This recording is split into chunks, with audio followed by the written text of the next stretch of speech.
We are live. Prince of Darkness, 1987, Thoughts Film.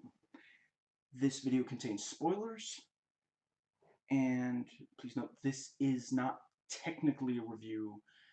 I'm not going to be going through, for example, how good is the acting, necessarily.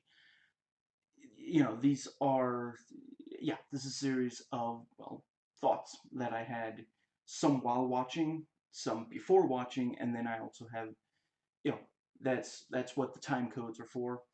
And finally, a section where I go over stuff from, let's see if I can get it in correct order, Rotten Tomatoes, Metacritic, IMDb, and Wikipedia. So, let's see. And I I'm not currently intending to do a more traditional review of this, mostly due to the carpal tunnel. So I basically just, I sat down and watched it, and in chronological order, I recorded the thoughts I had, and some of it is analysis and such. And I got this as a gift, so anything negative I say in this video is not out of bitterness. I first watched this movie in 2008. I believe I watched it about 3 times since, and then, again, right before recording this video. And let's see.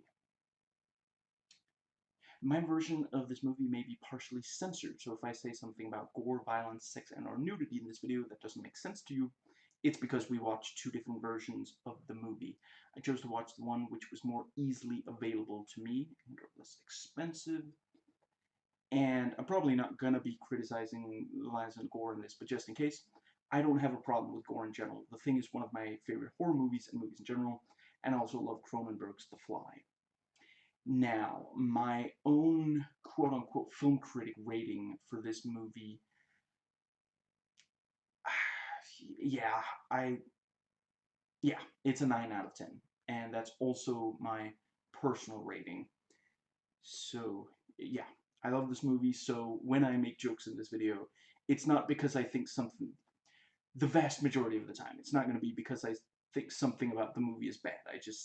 It's very hard for me to switch off the instinct to MST3K, including when I love the thing I'm watching.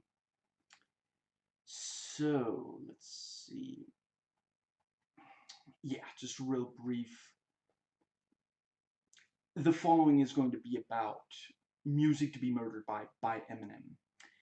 And so, yeah, if you don't care about that, just go to the description box and click the time code for, you know, yeah, whichever section you want to watch first, because right after I've talked about the Eminem album, I'm going to the first of those sections. Since I don't really follow sites that tell you when new albums come out, I mostly don't care about music. So I was a little slow to buy the album Music to Be Murdered by Eminem. I bought it, I guess, was it yesterday? Maybe the day before yesterday, something like that. I've only listened to it once. I've only had time to listen to it once. So I don't have a lot of detailed thoughts yet, but I love a lot about it.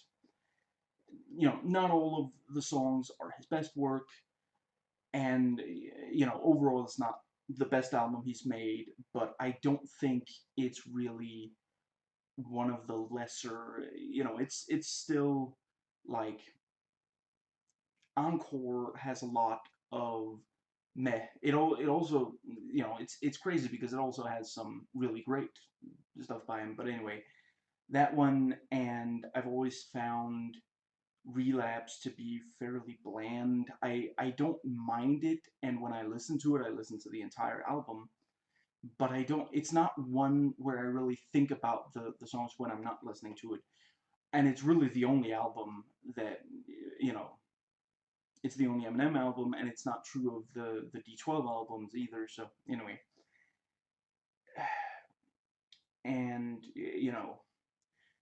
Kamikaze and this have some weak spots, but I wouldn't call them bad albums. Anyway, I love that this, it sees the return, or in some cases just inclusion, of several things I really love when Eminem does. And if you don't want me to give these things away, mute until I lower my right finger again. And yeah, mute while I'm holding up my right finger, or just skip to the next, just to one of the sections. Okay, so from here on, until I lower my finger, I'm going to be spoiling things about the album that you might not want to know. I wouldn't want to know these things before listening to the album, so don't. Okay, just. I love hearing him again imagining killing someone in his personal life he hates, in this case, his stepdad.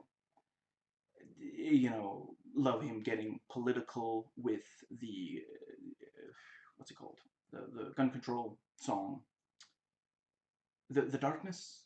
I believe, or maybe it's just called Darkness. I haven't memorized the titles yet. We have the party anthem, and yeah, some of them are just fun, and they're catchy. You listen to them over and over. And some of the featured artists, I wouldn't say that I loved all of the featured artists, and some of them I really didn't know basically anything about before hearing it. But yeah, you know, I loved a lot about the album, and I'm definitely going to be listening to it again. So I'm probably going to be listening to it today, honestly. But yeah, so that's it for spoilers about the album. That takes us to the first section, notes taken while watching. There.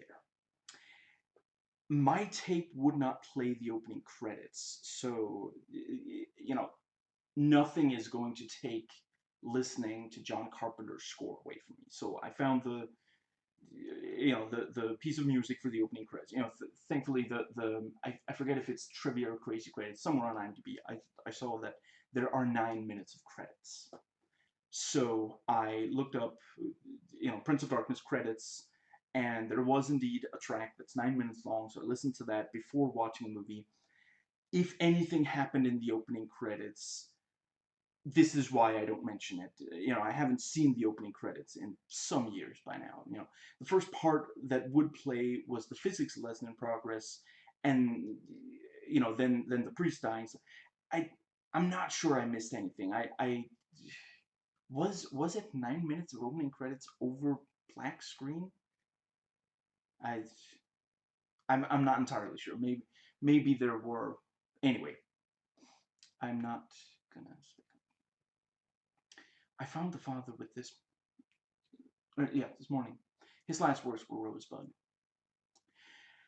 Overall, I love The Thing more than I love this, but something that makes this very effective, even if not necessarily as effective as The Thing, is that in this, at the start, the people are in the regular world.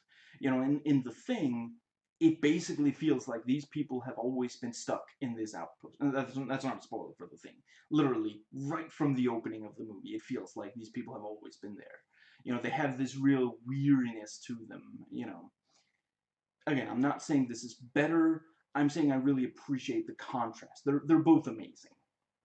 Like I said, overall, I do love The Thing more, but I do think there's really something to be said about a horror movie where, and yeah, at the start, I mean, over the course of the movie, they're not literally in hell, but it feels like, which yeah, not it feels like, the movie successfully conveys what it's, yeah, this is the devil exerting influence on the real world, reaching up from hell and affecting the real world in a way that traps these regular people. You know, this was, you know, John Carpenter made this after leaving the studio system. And in fact, the let's see, sure. There. And the last movie he did make, excuse me, under the studio system. Oh, where did I not put, excuse me, I just gotta make sure I have, it's over there, isn't it? Did I really not put it here? Excuse me. I swear I'm not gonna take forever with this, I just gotta figure out. If it's not here, where did I put it? Okay, I swear. If this takes more than 30 seconds, then I'm abandoning the search, but I just gotta see if I can find this thing. Apologies about the dead air. It was exactly where I thought it would be, so. Yeah, that was like, I don't know, 15, 20 seconds maybe. So,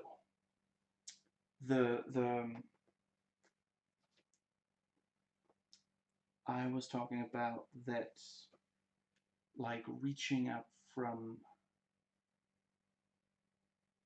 exerting influence from hell, let me think.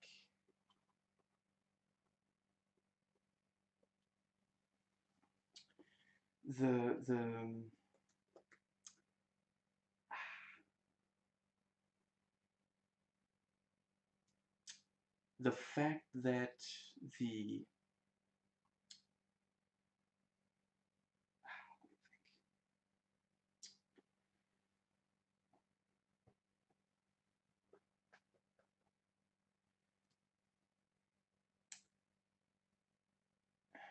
yeah, basically, it doesn't feel like, it's not actually hell on earth as such. You know, there are movies that have, but I'm not going to get into that here. There are movies that do that very successfully. This is not supposed to be that. This is supposed to be that hell is changing things on earth to be, yeah, you know, you have all these possessed people, you know, both the homeless and the people who get the liquid in them, you know. The let me think. Now I remember. Yeah. The last movie that Carpenter made under the studio system, before going back to, you know, independent films and making this, was Big Trouble in Little China, which I talked about. Was that last week? Or, yeah, I think that was last week. Recently, anyway. In that movie, the studio, there was a major thing they didn't understand, so they had John put and, you know, change the opening of the movie. And I don't necessarily think that it was a bad scene, but I can just imagine, like, if this movie, I'm I think I saw at least one reviewer also say this.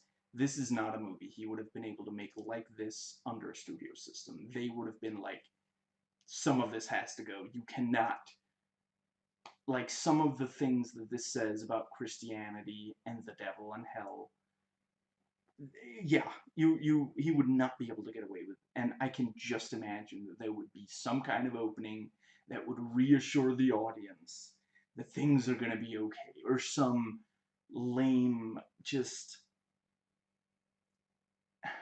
I'm really glad that it, that, excuse me, that isn't the case. When the movie starts, yeah, there's some weird stuff going on. From right away, there's, like, what, you know, excuse me, but the, ultimately, it's the real world, and it feels like the real world. People are behaving like regular people. It's, most, you know, as close an approximation as, you know, yeah,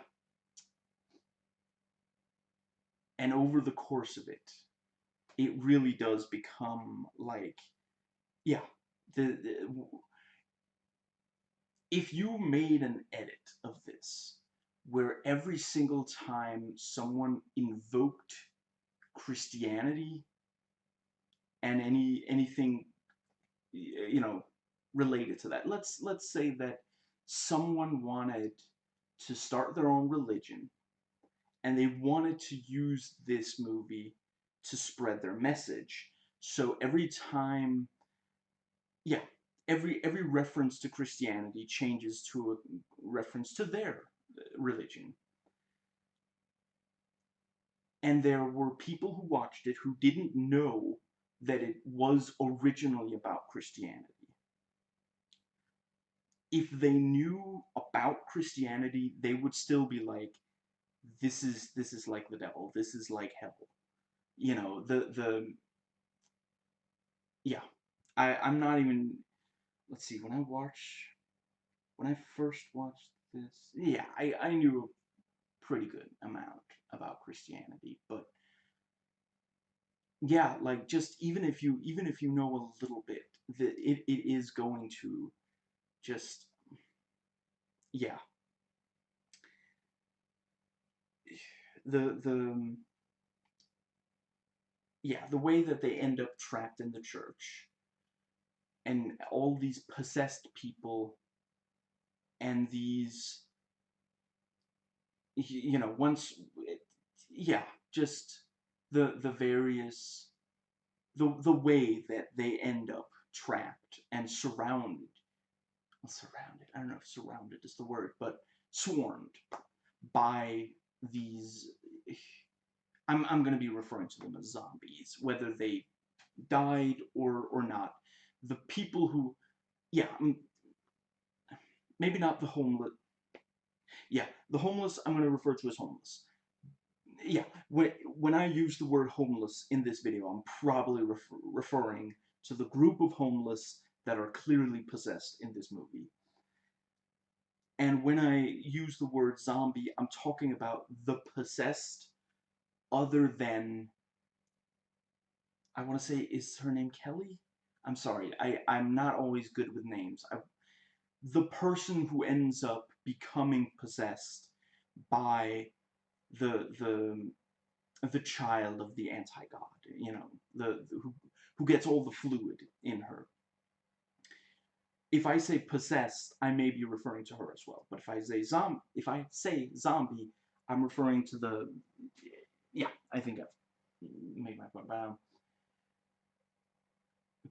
people say I go off on tangents, so I'm trying not to. So the right. You've probably noticed this already. I'm not always saying stuff in these videos because I think nobody else has thought of it. I'm saying it because I think it's worth saying. Once the let's see, I guess, is it maybe, yeah, I guess once all of the main character, all the characters in the movie have, yeah, once they are inside the church and they're getting ready, they're gonna sleep in the church and they're gonna eat in the church and all this stuff.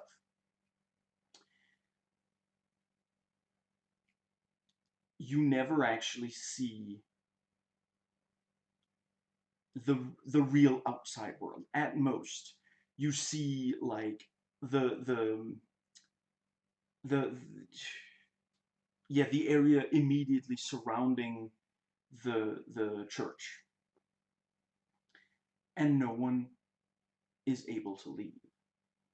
The people who do try are killed by the homeless, and the that's incredibly effective, and again, a studio would have said, can't we just get, like, maybe someone is at home watching on TV and someone is talking about, like there's a reporter on scene who's like, I don't know what's going on, but as you can see behind me, there are all these homeless people that are standing, in the church, as you may know, has been closed for a while, and it would take so much away from the movie. I love when John Carpenter does what he sets out to do. When someone isn't, when he's either working independent or he's working with a studio, but he doesn't do what the studio people tell him to do, when the because it would have taken away so much. At the end of the day, for maybe half of this movie, it basically feels like they're trapped there. And again, and then at the end, when the portal is destroyed, everything seems like it's been resolved. The priest is taken out of there, and the sun shines again. They're outside of the church, and you feel like, okay,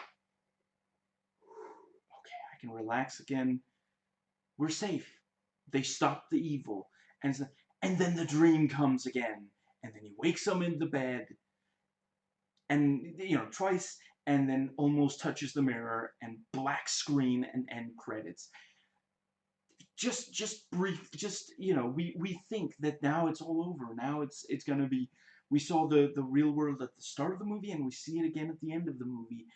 But then the dream comes, and yeah, I think I also noted to say, but that's the only time in the entire movie that the dream comes.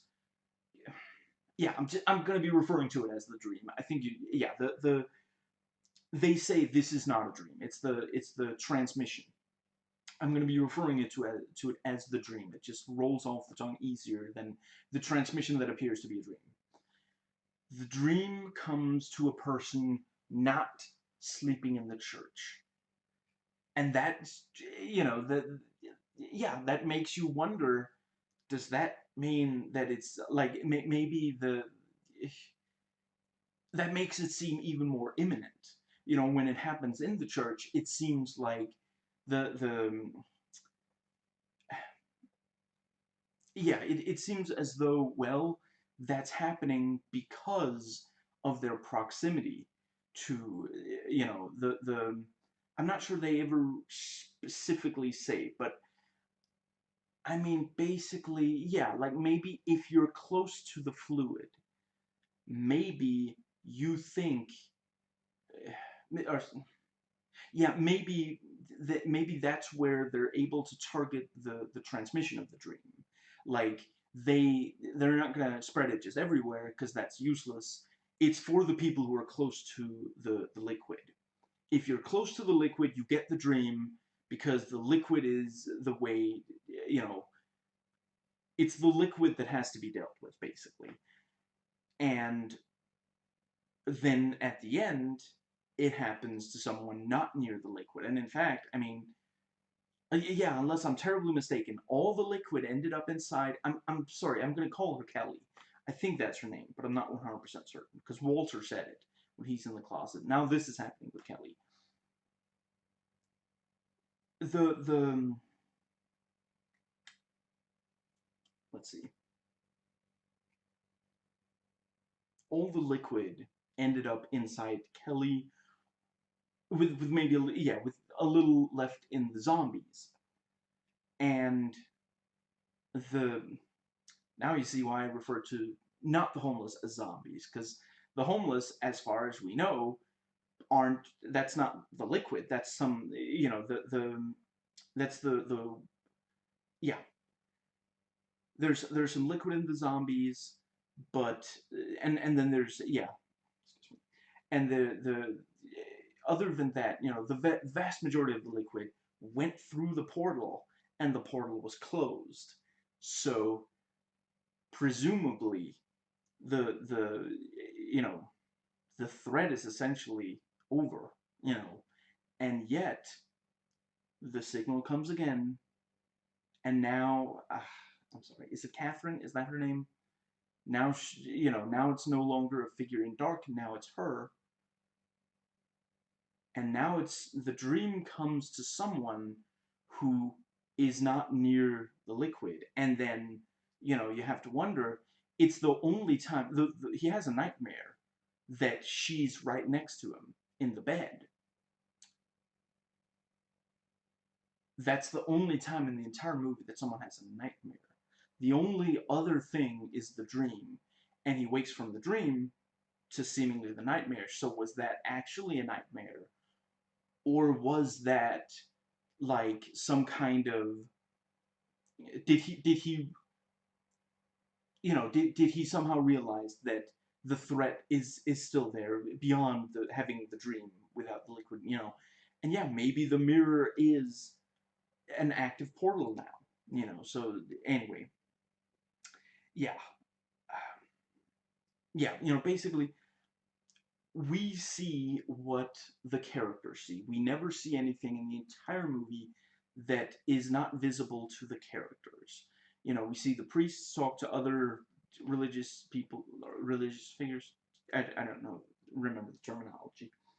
And we see the students and the doctor and the professor and Marianne. All these, yeah. The let's see.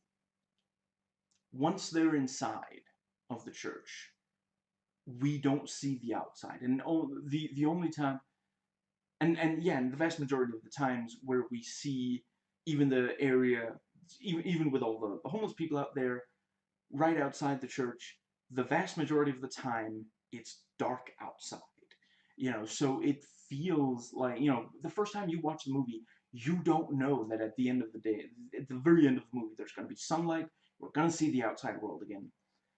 So it has this oppressive effect. It feels like they are trapped, and because we empathize with them, we are trapped. This church is now a prison. Hell has reached out and trapped all these people because it doesn't,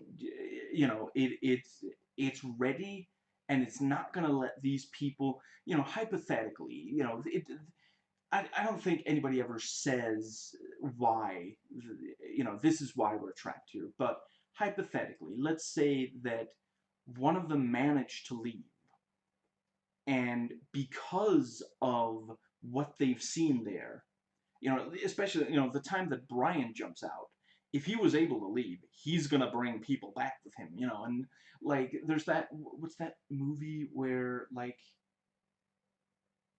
yeah, that's a, I guess I should. Yeah, I'm not gonna give it away here, but there's another movie where someone said, he can't quite. He's trying to warn people, and he doesn't. He can't quite make it specific. And then he said, okay, yeah, sure, say that it's a bomb. Yeah, if he, like, hypothetically, let's say that, maybe if he says, the devil is in liquid inside a church, people are going to say he's crazy.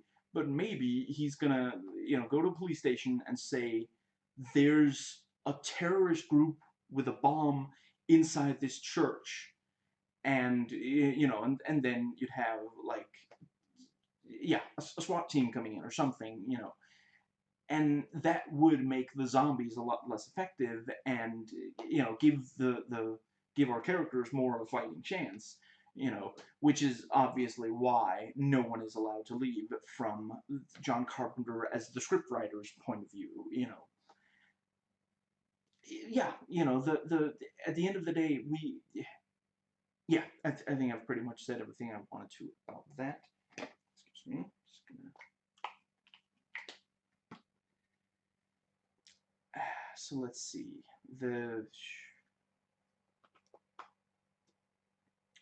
I guess that was what I wanted to say there.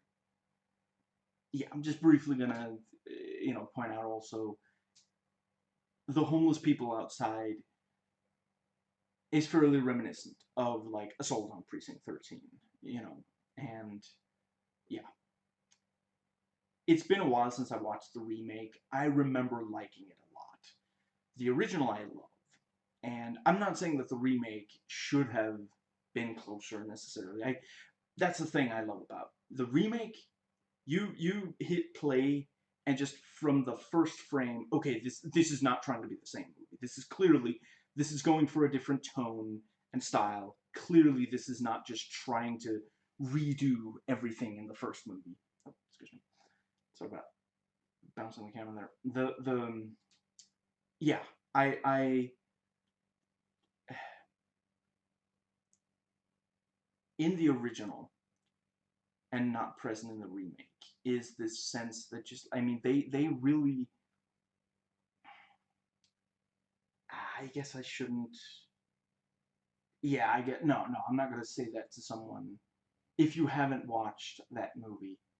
Tell you what, when I'm gonna raise my right finger, and when I, and if you haven't watched the original, if you don't want spoilers about the original Assault on Precinct 13, mute until I lower my right index finger, okay?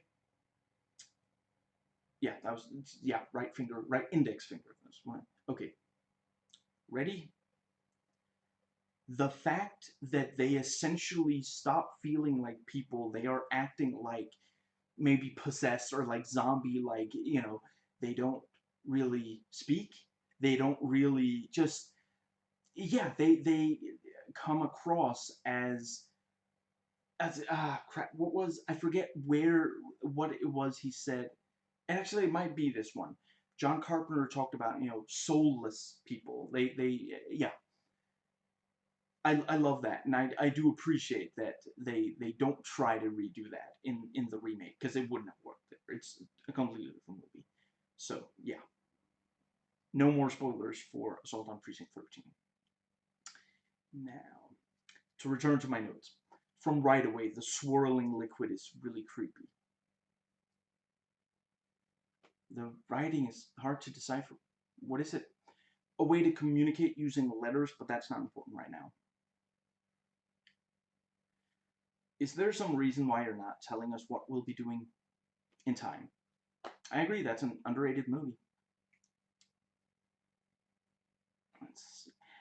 If you know to be looking for it, and you don't necessarily notice it on the first viewing, but if you know to be looking for it, it is kind of obvious that, when you see insects on the face of the homeless woman, that's a dummy. They probably, they probably didn't want to put insects on an actual person's face, but the yeah, with a dummy, there's no danger, and it just, I don't know exactly, but I'm figuring there's like a really thin layer of honey on this, something sugary that isn't super obvious to the camera, and it'll attract, insects, and yeah, I, yeah, if you're really looking for it, you can tell when there's moving insects on a person's body in this movie. It is like a dummy. And then, there's that one bit where you can really clearly see, okay, that's a person's face, and there appears to be a bug on there. You don't actually see it move. So that, or maybe, yeah, my version didn't show it. It's possible that, but then maybe it was like in close up and you couldn't really see his face moving or something. But yeah, they made something that looked like an insect, and they like glued it, on there, and he just has to like pick it off and throw it, and you don't notice because it's so quick that it's not moving. But just they did a really great job there. John Carpenter is incredible at making something very small have a really great effect. Let's see. So one of the first and one of the very last things we see in the movie is Brian waking up, and again, I hope I'm not getting the name wrong, with Catherine in bed next to him. And then, the second time, it's a nightmare. Or is it? Because that's the thing. The first time, it definitely wasn't. It wasn't something he imagined. For sure, they wake up in bed together. So yeah, that it's a clever little. If you see a character waking up several times, then you start to question if what we're seeing is still a dream. But in this, the only time, excuse me, there's the dream, excuse me, there's the dream that people keep having in the movie, and then there's what appears to be, excuse me, a nightmare right after he wakes up from the dream. So, maybe that was like a lingering sort of like, the dream showed him The so was that Catherine? Yeah, I guess, yeah, Catherine coming out of the church, and then he wakes up. Well, no, yeah, then I guess it must be Susan in bed, or Kelly in bed. Anyway, yeah, was that like a lingering sort of like, because that's the thing. Sometimes you wake up from a dream and there's this little lingering, like, and you have to, yeah, for a few seconds you remember the dream extremely in extreme detail, and then as you slowly wake up it disappears. Maybe that was what it was. Maybe he was, yeah. It's just it's so good because literally when they have the dream, we're literally told this is not a dream, which makes you wonder, is anything in the movie actually a dream? And if not, then yeah. Anyway, this place gives me the creeps. You mispronounced those homeless people outside. I know pretty much nothing about Alice Cooper, but he certainly is intense in this.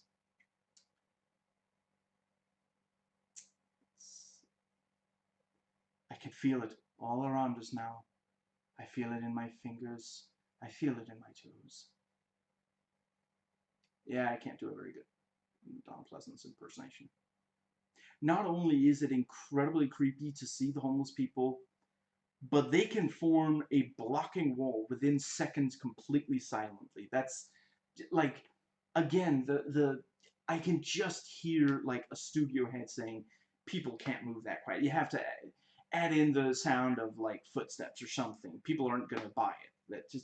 But that's what makes it so creepy. It is like, it's it is almost unbelievable, and the only reason we accept that it's true is because the movie treats it as if it's true.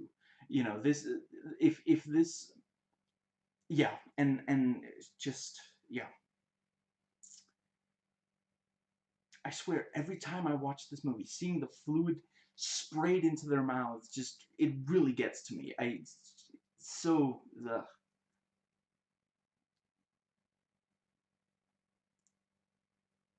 asleep until now, and it cuts back to the fluid and her getting taken over. She does great possessed acting. And Walter gets annoyed by people, like 3 people in a row annoy him. Yeah. And Brian tells Catherine, despite what The Rock said, don't tell them yet. We don't. Yeah. And Susan kills the guy who went into the basement. And let's see. I had forgotten that he later got taken over despite being dead. So at the time I noted, presumably the anti-god has no use for him. But really it was that it had no use for him yet. And, really the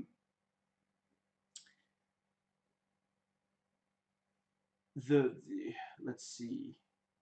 So there's 3 men possessed by the fluid. If I, let's see. So yeah, there's the guy who's killed first, the black guy who kills himself after and yet comes back, and then the doctor, the Sir Doctor guy, Jason something.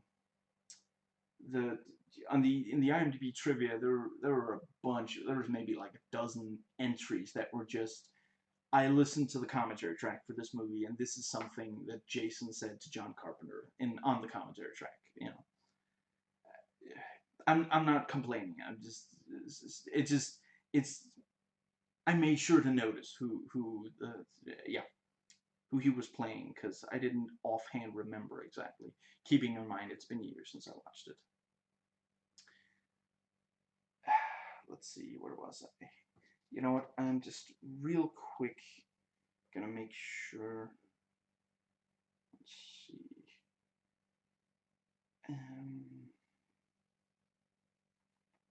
I'm just adding to make sure.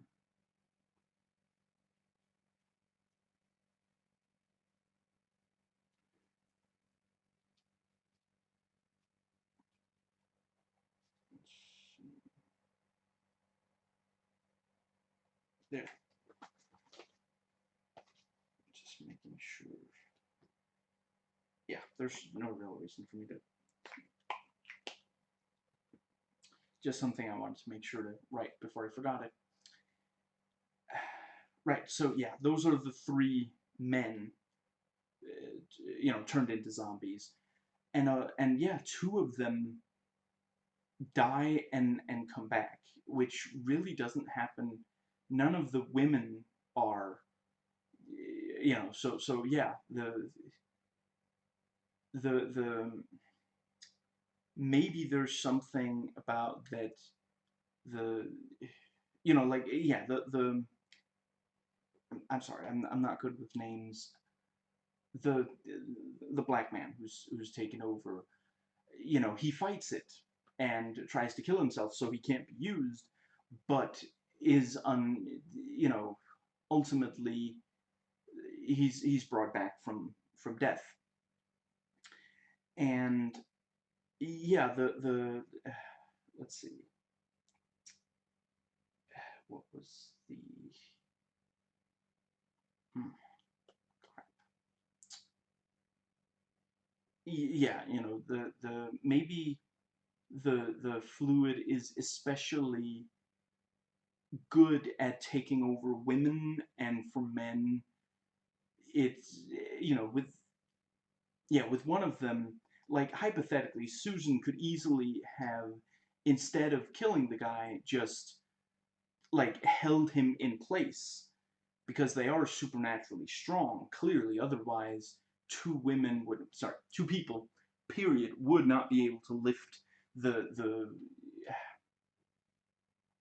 I'm just gonna call it the container of all the fluid, So, which again is clever, because in real life that thing is made from like foam rubber or something and painted to look heavy, So in real life they just have to pretend like it's still somewhat heavy, which you know just once you've rehearsed it a couple of times, it's easy enough to act as though it's still really heavy. But obviously they are supernaturally strong. So yeah, the fact that yeah, one of them is killed before being taken over. One of them is taken over and then kills himself and is brought back. So yeah, maybe it is especially adept at taking over women, which would make sense, since ultimately, like the main point of the liquid is to find a specific woman to target, to impregnate, so that she can be taken over by the, I'm going to go with the offspring of the anti-god. Offspring is what I'm going to be, if I, unless I forget. But yeah, the let's see. Yeah, Kelly once, and we never find out exactly where the mark came from, or how, and why her rather than Susan or Lisa, but yeah, for whatever reason, she is the one. And the let's see, what was I thinking of? Ah,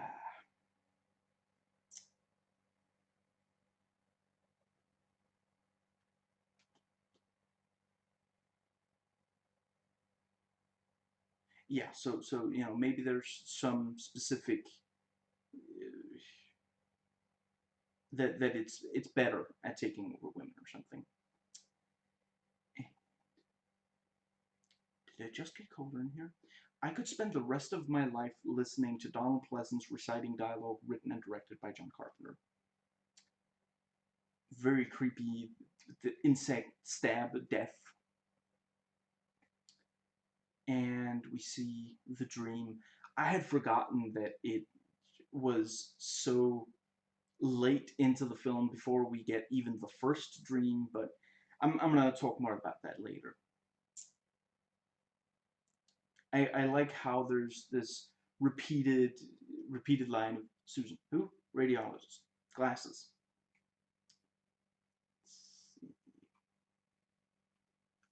And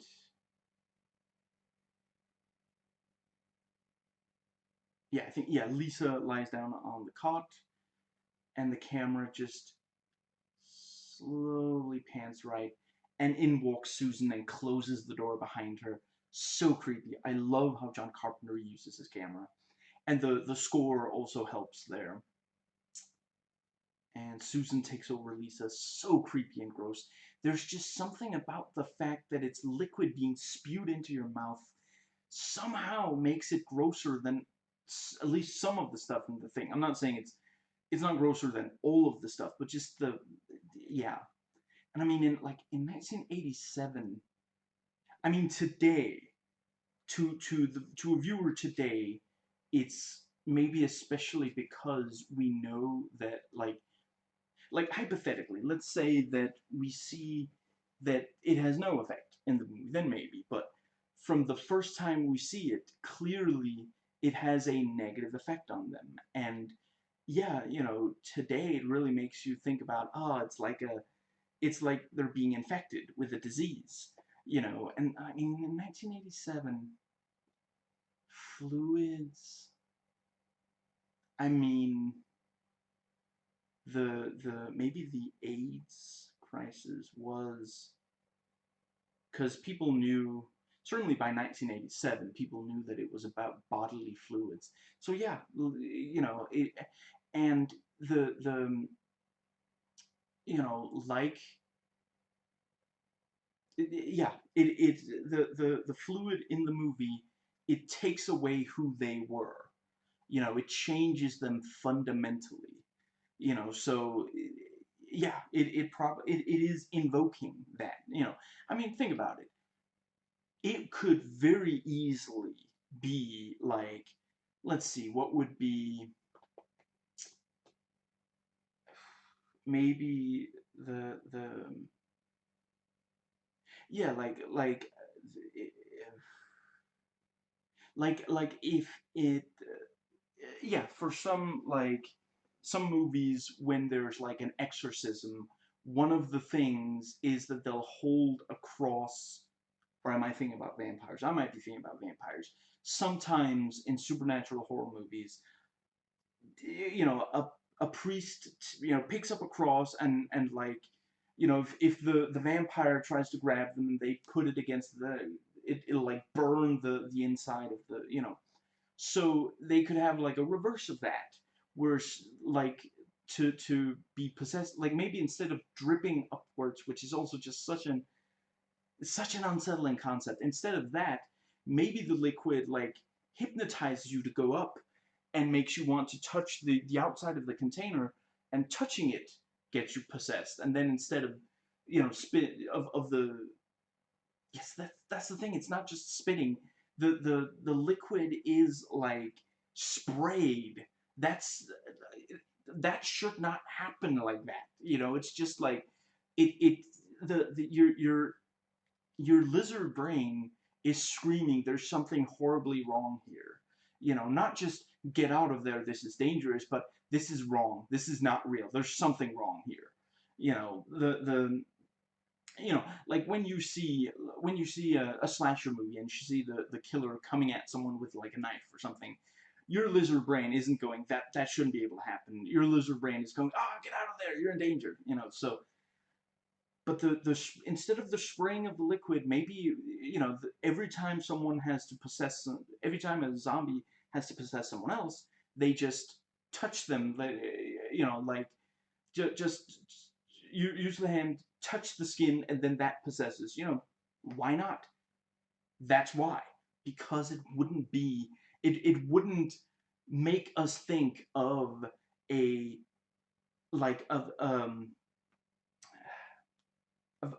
yeah, a viral kind of infection thing, not with just touch. But the moment that there's, part of it is also just, it's not just fluid being sprayed, it's sprayed into the mouth, and in the case of Kelly, also into the eyes. Just yikes. Excuse me. I'm opening the door. If you want to stop what you're doing, put your clothes on. She's wondering if they're decent or possibly above average. I really appreciate that the black guy isn't the first to die or attempted to be possessed. I don't know why repeated typing of something that sounds crazy is so creepy, but it is. And they talk about the supposed dream. Espíritu Santi. Et Fili. Line. And the huge pool of the liquid on the ceiling, and then, taking over Catherine. It's so horrifying looking. Let's see. What was the thing I meant to? Yeah, at the end of the day, the thing with it dripping upwards. You know what? I'm gonna raise my right index finger. If you don't want the movie magic to be given away, mute until I lower my right index finger. In reality, it's they flip the camera upside down and they let liquid just drip normally. And then when it's being sprayed into her, I'm not talking about the actual face. That's a dummy and stuff. But when you look at the ceiling and it's spraying into,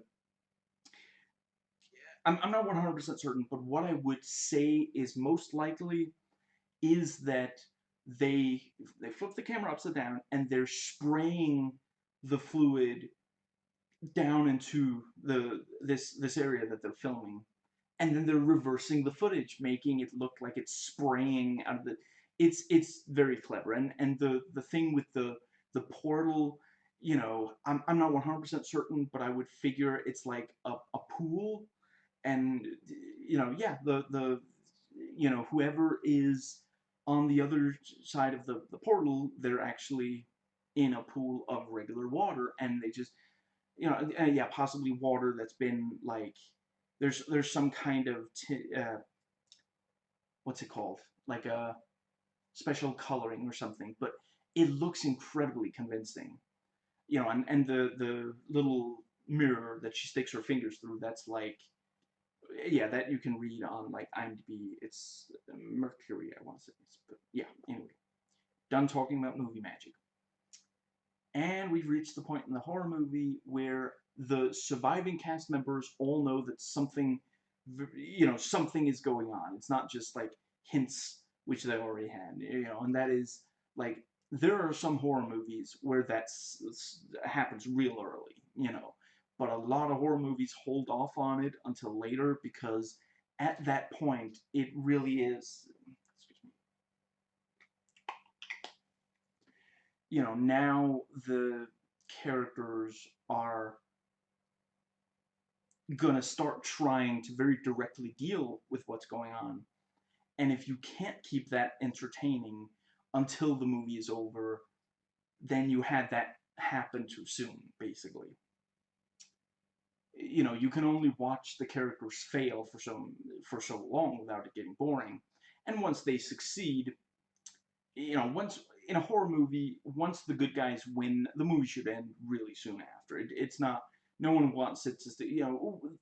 The carnival ride has come to, like, just you get out of the car, or it's, there's no reason to stay. Yeah, the part that we were there for has come and gone. So Walter continues with his corny jokes, and yeah, and the black guy walks into the room where the priest is hiding. How do you fight something that you can't kill? He's already dead. He cut his throat out and came back. So creepy as Brian hurries back in the building when the homeless people start moving toward him. I think I saw a reviewer say that Walter's corny jokes take the punch out of the scenes of him in the closet. I disagree. The stuff with Kelly and such still hits hard, and you know, would the scenes be better without him making corny jokes? I don't know. I mean, ultimately, I think horror movies always have to walk. It's a very difficult balance. That's why there are a lot of people who've made horror movies who are not ultimately that good at it, and that's not because they're necessarily like just bad directors, but it's extremely difficult to get right. Horror requires that you're showing the audience something that that's gonna scare us, but also not like there's a very fine line between something that is extremely scary and something that's just extremely silly. And I think the him making the corny jokes, it's not like John Carpenter does this every horror movie he's made. There are tons of them where when it's scary there aren't any jokes. But this is a very it is an extreme concept we're watching. So yeah, it is necessary, and it's possible that John made like maybe when editing it he tried out, let's see what if we don't have him make corny jokes in the it wouldn't be very difficult. It's not like him making a corny joke, it's not like he's in frame with Kelly as Kelly is transforming. Kelly transforming, you really can't mess. If you lose some of that, that would take a lot out of the movie. But I think, yeah, I think that he made the right choice. I think it was a good idea to have something very banal happen at the same time. It almost does make it feel more real, and it is like, and I mean, Walter saying it is basically like I once heard someone define it as whistling in the dark. Basically, it's trying to fight the fear. And I mean, he can't not look. Of course, he can't not look. So instead of, yeah, he makes corny jokes instead. And Lisa is about as receptive to them once zombified as she was before zombified. Actually, maybe that's why they come and try to grab him out of the closet. They're like, okay, that's it. I cannot listen to one more corny joke. Yeah, this is where I noted it. I had forgotten that the first instance of the dream in the film was, so late in the film, and it is possible that my version has been edited and it was earlier, but I don't think so. I think they did make sure that the first, I mean, it's maybe like halfway through the movie or an hour into the movie or something before the first instance of the dream, you know, excuse me. The thing is, once they start showing the dream, if that happened early and then it took forever for the dreams to pay off, that would be frustrating.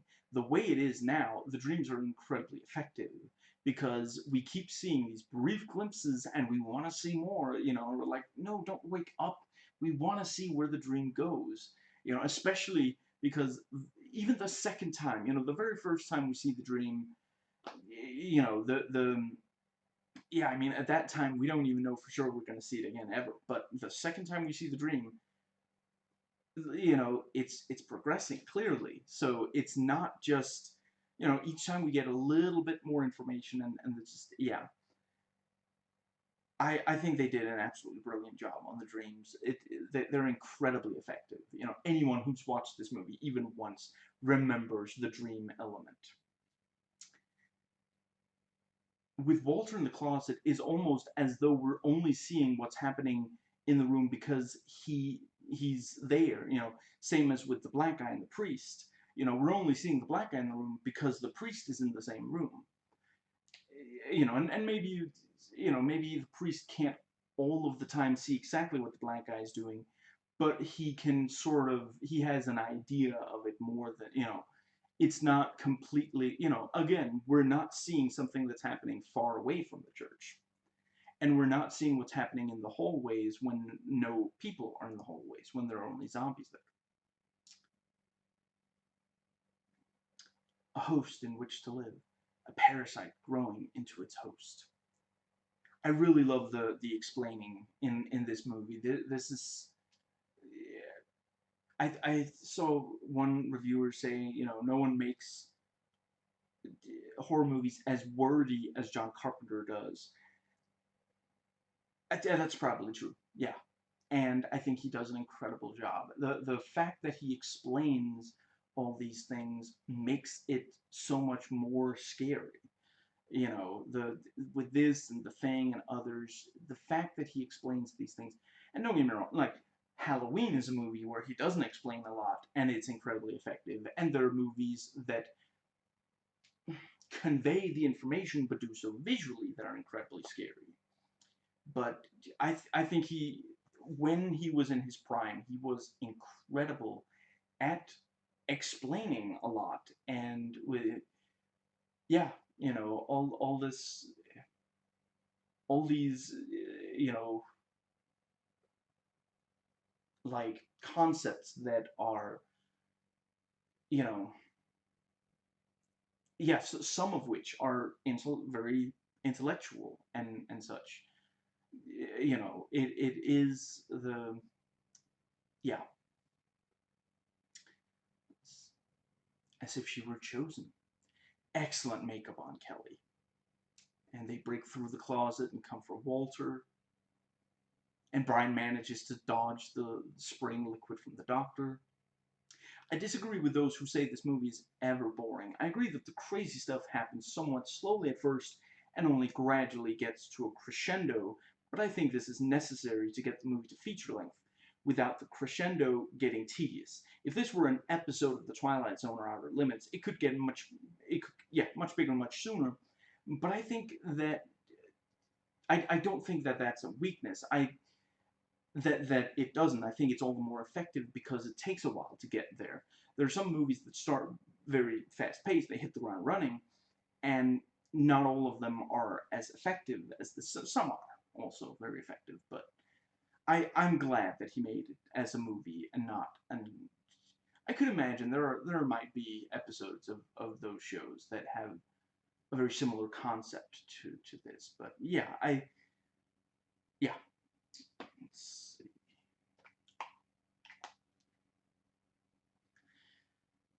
Let's see. Father. It's one stinking word. It's a common word. It's usually, in many cases, it's a positive word. How can it be so freaking creepy? Just John Carpenter, man, he was talented. I don't blame him for ending up becoming really frustrated and losing interest in making movies. And I mean, no matter how talented, every director eventually becomes so old that they just can't, he, yeah, he is a little, he is like middle-aged or older, today, but I'm really glad that he didn't do stage plays, but he did movies so that even all these years later, well, this movie isn't that old, but anyway, yeah, we can still watch the movies he made, you know, when was it he made Dark Star? 1974 or something? I'm not saying that's necessarily his best work, but I'm very happy to be able to watch it today. I am gonna do a review of it. I have it on DVD. I'm focusing on VHS tapes first. Yeah. But yeah, he's so freaking talented. It's incredible. Father, come to freedom. And that horrifying looking hand of the devil. And again, like, let's say you showed just the frame of like the arm going in and then the devil hand reaching for, if you showed just that frame to someone who knew anything about Christianity, they would say that's the devil's hand for sure. I don't care what movie that is, I don't care who made it or who, that's the hand of the devil. It's so, when you see the relief on the priest's face, you feel relieved. They were able to stop it, and we stopped it, and he is, he's like, I stopped it. Well, I mean, to an extent, he is right. He performed a very vital role in stopping it. But anyway, I knew exactly how the ending was going to play out, and it was still incredibly effective. They push it right up against the edge. The very moment, like, if it cut to black half a second later, we would see if if his fingers would go through the glass or not, or if he would just touch it normally. The ending is the only time in the entire movie that a character in the movie has, oh yeah, sorry, has the dream without being extremely close to the church, which further suggests that the threat is imminent. I saw reviewers saying, I think it was about this movie, it was about some Jack Harmer movie, it appears that evil can't be stopped permanently, only postponed. I would say that's true of a number of his movies, and I think that's part of why they're so scary. It somehow feels like a truth that we have to acknowledge.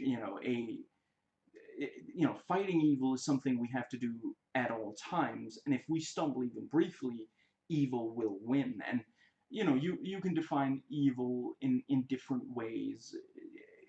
Is it that some people push for political, you know, yeah, political stuff that is evil. Personally, I don't believe that any individual is evil. There are evil ideas, but not evil people. In my view, I'm not telling you what to believe. For some reason, people seem to think that when I state how I view things, that I'm saying you have to agree. Anyway, maybe it's because to some people, when they state their beliefs, they are telling other people you have to believe the same thing, and they're projecting. But anyway, yeah, or that's one definition of evil. Another definition, evil through political means. The supernatural evil is another definition and such. But yeah, it is. Yeah, if you let your guard down for a second, evil might win. Is basically the okay. And that was that section. So let's head into the second section. Notes taken before watching. There are only 248 IMDb reviews for this. That is just criminal. I've seen movies on IMDb that have over 1,000 reviews. There's no way that this movie deserves to have that little attention given it. Anyway, I think John Carpenter is the only person who could make me truly dread Someone Standing Still, Halloween, Fog, The Fog, Seemingly Dead Flesh, The Thing, as opposed to just thinking that seemingly dead flesh is gross but not dangerous, and here, Liquid. And I'm not saying that Liquid, yeah, in this movie it is legitimately scary. I'm not saying that there's anything wrong with that. I saw at least one critic make fun of it, saying, oh, it looks like a soda pop or something. I don't think it ever looks like non-threatening liquid, but think about it like this. There are a lot of things that live in liquid, here it's not necessarily that, that the that, lives in the liquid, it's more that is, maybe it's that he's been liquefied and yet is not dead, there's I think Barack is the one who says, like, maybe it's like probiotic fluid or, but, yeah, there are things that live in liquid. A lot of those are dangerous. Like, they're not like take over the world dangerous, but they're, yeah, this is gonna be bad for you. This is horrible, you know. And yeah, and maybe he was liquefied and somehow isn't dead. And I don't know how to talk to you if you don't think it's terrifying to imagine a being that can be reduced from solid form to liquid form and still isn't dead. Like if it literally hid in soda cans, like if it took over Walter when he grabs, starts drinking from that soda can, then I'd agree that's silly. But yeah. In the movie, a homeless woman is seen to be carrying around a can of worms. I guess that would be the can of worms that the idea of science proving the supernatural opens. Make no mistake, you have to be careful about opening the door to that can of worms, or else you'll have to let the hair of the dog that bit you sleep in your made bed. And no one's going to like that. And let's see.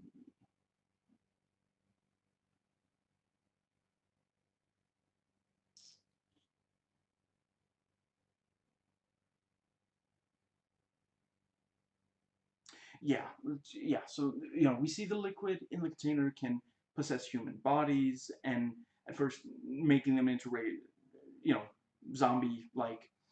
But then Kelly gets an insane amount of liquid, and she's able to open the portal from our end through the mirror.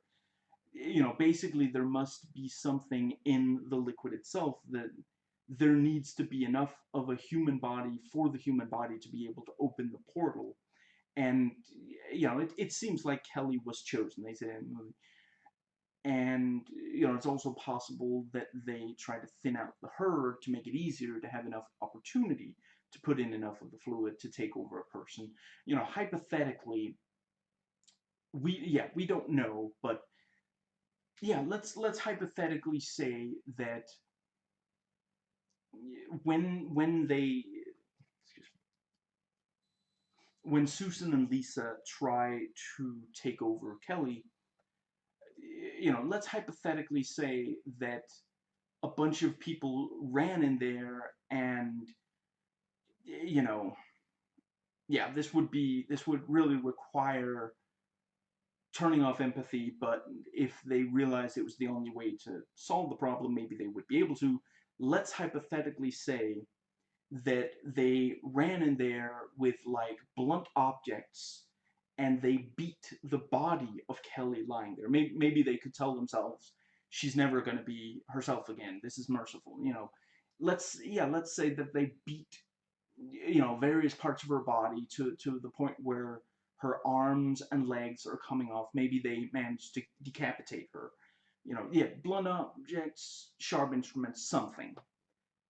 Presumably, that might mean that the offspring of the anti-god, the liquid, can't use her body. So they need privacy, and having thinned out the herd and this stuff to let's see. Yeah, I basically already said this, but just to make sure I got the exact message here. The homeless people not only, they surround the building and prevent leaving safely. That really reminds me of Assault on Precinct 13, where it isn't just, no matter where, you know, it's not necessarily that everywhere you look you can see homeless people, but it's if you try to leave, you're going to be attacked. Excuse me. This is one of my absolute favorite of John Carpenter's endings. Excuse me. And as I've said before, I love just about all of them. You know, Brian reaches his hand towards the mirror, and the movie cuts before we see if his hand would go through. Is the portal still open? And in this mirror as well, is the anti-god going to come through? The yeah, it. I mean, hypothetically, if the mirror, you know, the, yeah, hypothetically, it seemed like the things were solved at the church, but then he just had this dream where, he had the dream again, and now he can very clearly see. Again, I'm gonna try not to get the name wrong. Catherine. Catherine is the figure coming out. So they didn't completely stop it. And in fact, now that Catherine went through the mirror, Catherine is the one leaving the church in the year 1999. So, they didn't prevent it. They postponed it maybe until the year 1999. But and then the and then he wakes up and and seemingly right next to him in bed is the really messed up body. I honestly went too fast for me to be able to say for sure if that was Kelly or if it was Catherine, but and then he wakes up for sure, and then he wonders is because yeah, what if what if more than one mirror was made into a portal? Just because it, we see one very distinctly being made into a portal, and then not long after that mirror is shattered. A logical conclusion is that once shattered, especially because the homeless people leave. I forget exactly what happens to the zombies. Did they maybe like collapse? Because they, several of them were already dead. So the but how can we be sure that that is the only, maybe when the anti-god offspring opens one portal, the one mirror portal, maybe it means opening more than one. Maybe, maybe it's just, yeah, like if that's the next morning that Brian is waking up, maybe it took them those hours to open another. But maybe him having the dream again and then seeing this messed up body in bed next to him, maybe that's the transmission, telling him another mirror is open as a portal, and hypothetically, let's say that it didn't cut to black there at the end. Let's say that we saw his fingers go just a little further and that they went through the mirror. Then what? Can he destroy that mirror? And would he have, like, DS Deacon points out, maybe he hopes that he can bring Catherine back. So maybe he wouldn't be able to get him. He screams no when the priest smashes the mirror. We understand why. He doesn't want to lose Catherine, but it is like, he's not like, oh, I know, it was a necessary evil to no, he screams no, so maybe he would if, you know, and yeah, just the maybe the let's see, and maybe that's not the only mirror, there's that. No, I'm not gonna give that ending away. No, that's too good to give away.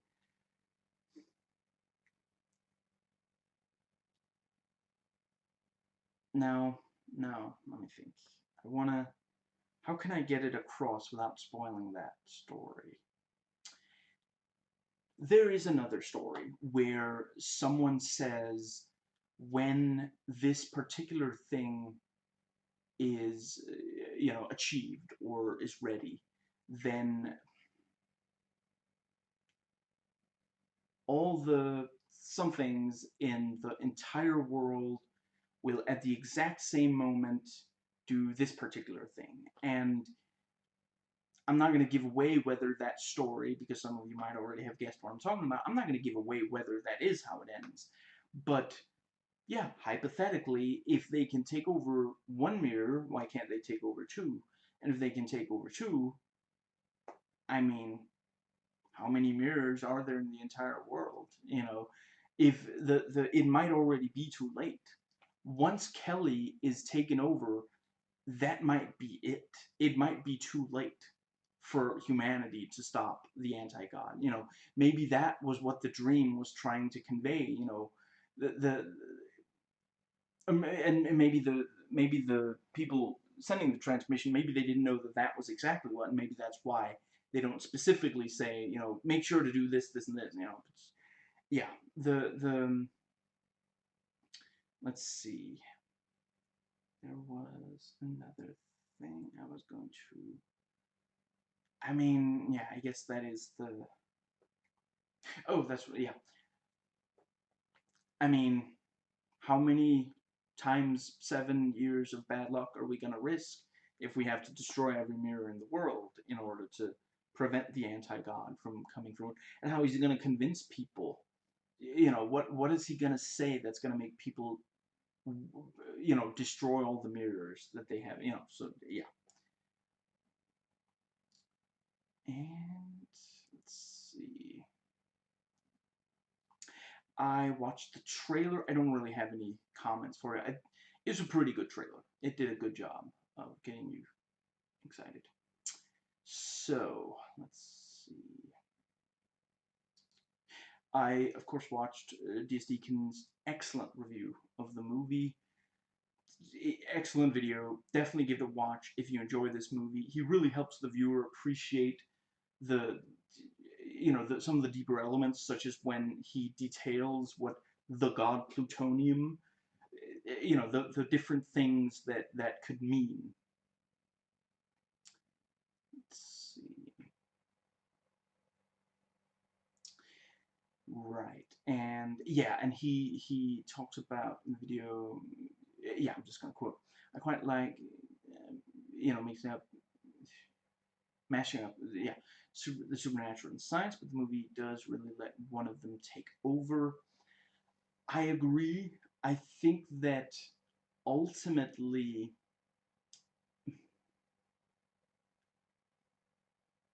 I think I think there could be an interesting movie. Maybe there are movies that do this, that just stick entirely to what we can prove.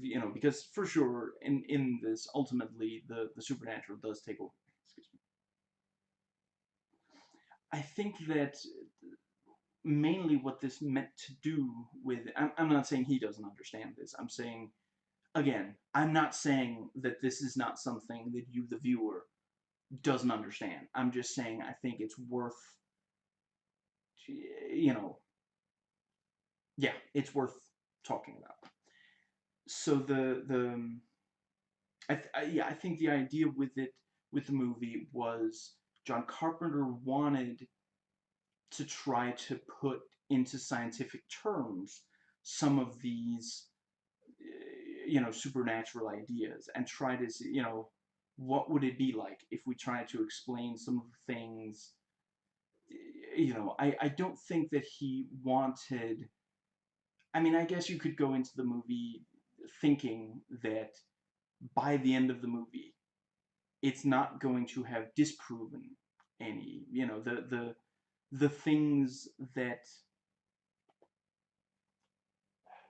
Crap, lost my train of thought. Sorry. The things that happen in the movie are all supposed to be able to be explained with science. You could go into watching the movie like that with that in mind, and that would be, you wouldn't get that, and I could understand being frustrated. Excuse me. And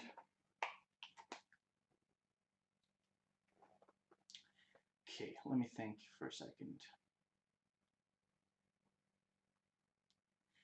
I don't think that you're supposed to. I think it's just trying to, like, hypothetically, if you removed the scientific explanation explaining, from the movie, then a lot of what we see, we wouldn't necessarily completely be able to pinpoint what are we seeing. And let's see, there was this thing of,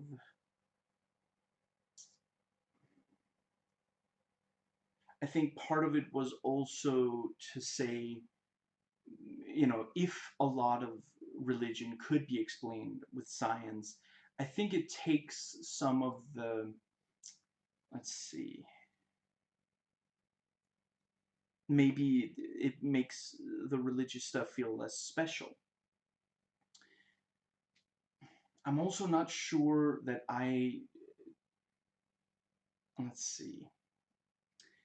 He says, he criticizes that the priest says that the priest outright says, you believe too much in common sense, and that's what gives the devil his power. I I do think that I agree that the movie makes the priest look pretty bad. the among other things, him hiding there near the end rather than trying to help the others. I don't necessarily agree that him saying you believe in common sense. I think maybe the idea is when we try to explain things, we also, what can be explained becomes less scary. I think it's, and I don't necessarily think that the movie, that's John Carpenter saying priests just don't believe in common sense, and wishes we didn't either. I think it's John Carpenter saying once we can explain something, it's less scary, and then the rest of the movie is him trying to see how scary he can make something while explaining it a lot of the way. Maybe I'm wrong, but that's the sense I get from watching the movie. And let's see. I mean, this is also the guy who made Halloween, a movie that really doesn't explain, so it's not that he thinks that all horror movies are better by stuff being explained. So the let's see. No, I think that I think he wanted to see how much could make sense if religion was approached with trying to prove scientifically, you know. And let's see. And yeah, and Deacon also says, according to the notes that the dead priest made, it is impossible to keep the liquid from coming out of the vat. So why didn't they submerge this thing in concrete or something? Excuse me. Honestly, my guess would be that basically they're thinking, as long as we can at least keep an eye on it, it's better for it to not be in concrete. Hypothetically, if the liquid can tell when it's being watched, even,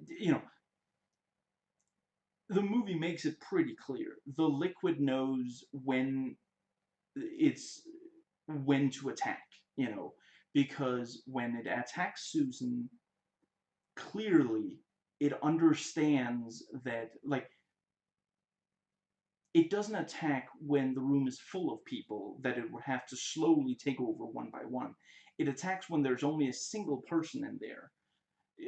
So hypothetically, maybe the liquid would still know when would be the best time to attack, even if it were in concrete. And maybe it would be able to slowly, you know, eat its way out of the concrete. And as soon as, and if it's been in concrete for, let's hypothetically say it had been in concrete for like 50 years, and for those 50 years it just wasn't the right time to attack, because it knows this is the right time to attack. The movie makes this very clear. The priest even says, for the last month things have been getting worse. So yeah, hypothetically, if it's been in concrete in 50 years, nothing's happened, eventually people are going to be like, I mean, it hasn't gotten out yet, so maybe it never will, and that's when it attacks. It attacks when the, it doesn't attack when that one priest is still alive. It attacks when it's surrounded by scientists.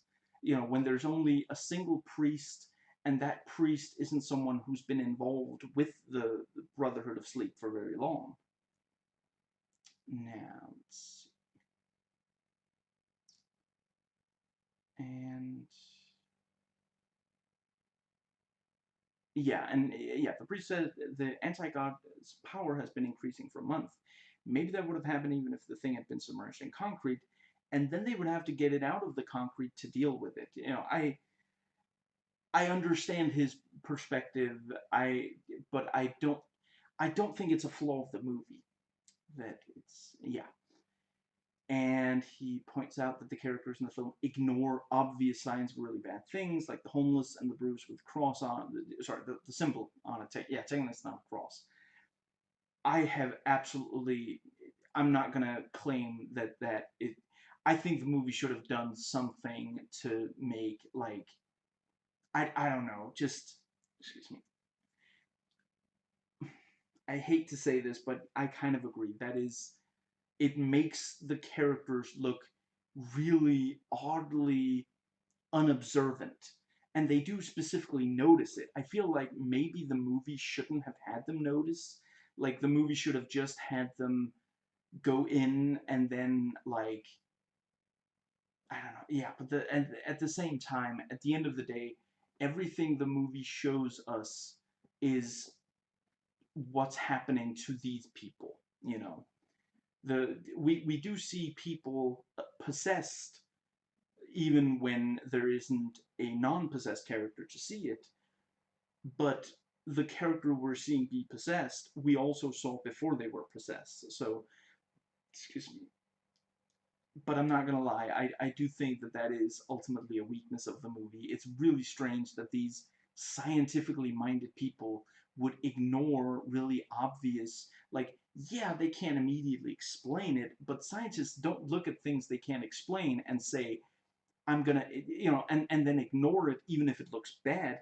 Scientists look at people at the things they can't explain, and then they try to explain it. It would make more sense if they, rather than shrugging off these weird things, said, "I think this is what it is." Yeah, I, I hate to say it, but I agree that is a weakness of the film. It's that I don't think there are many weaknesses in this film, but I do think that it's yeah. And let's see. And I really love, he points out, at the end we see the figure is Catherine. This means that ultimately you cannot change the future.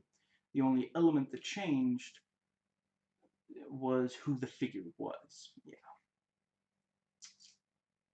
So that brings us to the final section. IMDb, Wikipedia, and critic sites. I should really rephrase that because it's critic sites, IMDb, and then Wikipedia. It's in that order. Yeah, I think I'm gonna critic sites, IMDb, and Wikipedia. Yeah, yeah. That still has a pretty good ring to it. I don't know why I don't think I really thought about the phrasing particularly. I just wrote them in a random order. Critic sites, IMDb, Wikipedia.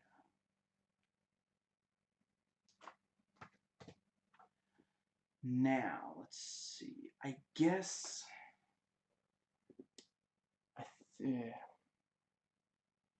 yeah, I'm gonna go ahead and just.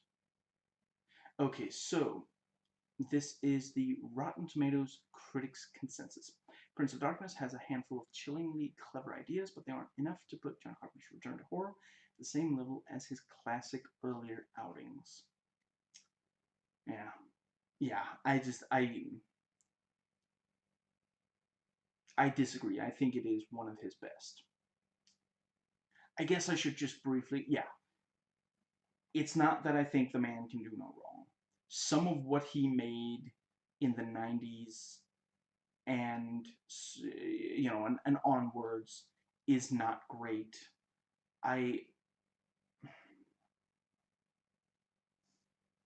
I used to like Ghosts of Mars. I know, but I acknowledge that it has huge problems. I don't agree with everything that Film Brain says, but honestly, he does a good job explaining a lot. I no longer agree with the, with, I don't think it's necessarily a bad thing for a movie to have characters that behave in stupid ways. yeah, that don't make decisions that the audience would make. And Film Brain has a tendency to call stuff like that out a lot, and I just no longer agree. I don't. Maybe some of the act, some of the things they do in that movie they shouldn't do. Is weakness of the movie, but something I definitely the movie really makes a huge mistake by with the flashback stuff and the framing device and that whole thing. I don't know what I'm not sure if that was that like someone forced him to change so that it wouldn't. I anyway. No, the anyway. It's not that I do, and I like I said, Dark Star is definitely not his best work. The I'm really glad that people don't judge him specifically based on that, because there are a lot of people who do like him now who wouldn't if that was like the main, like, some people are really judged based on the first big movie they make. And yeah, it, I enjoy it, but yeah, and there are, yeah, I'm not saying everything he does is perfect, but I really don't agree with the, yeah, yeah, this got a lot of criticism I don't think it deserves. Now, yeah, this has a 58% on the tomato meter, with 36 reviews total and only 21 of them fresh. It has a 60% audience score with 13,885 user ratings, and the average critic rating is 5.71 out of 10, and the average user rating is 3.46. They're really only 60% user rating. I don't understand.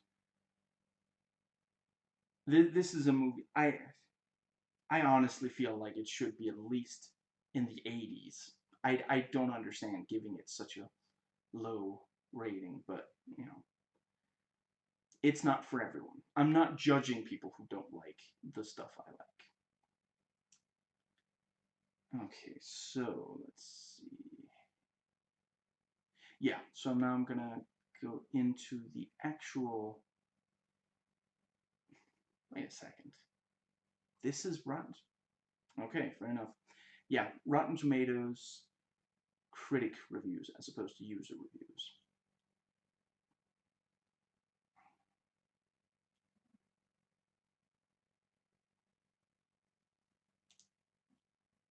Here we go. Close to a decade's experience in horror pays off, with Carpenter working the audience with jump scares and revolting demises like an old pro. I agree.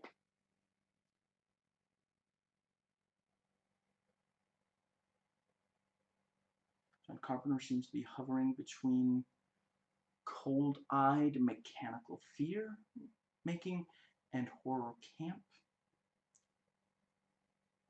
I mean, there is some that gets towards horror camp. Yeah, it all feels so small and inconsequential. Words that definitely should not apply to a film seemingly about the end of the world. I don't know what about the movie made it feel small and inconsequential to this reviewer. Let's see.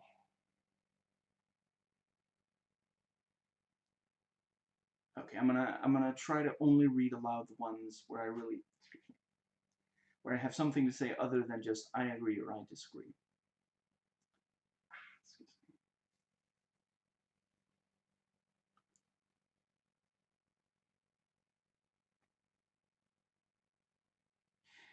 Yeah, I'm just briefly gonna say there's a critic here who says that cliffhanger ending is an obvious tease. Is this the first John Carpenter movie you review? Because this is so many of his movies have endings where you're like, what's gonna happen next? And then it ends. I mean, I don't. maybe what he's trying to maybe what she's trying to convey is that this is an example where you especially feel like, but I really want to know what happens next. Well, that just makes it one of the best of his cliffhanger endings. That just, I really don't think that it's a bad thing to end a horror movie on the note of maybe the evil thing is still out there and dangerous. Yeah, I think it's something that I think there are some incredible horror movies that really make a huge mistake in having too optimistic of an ending.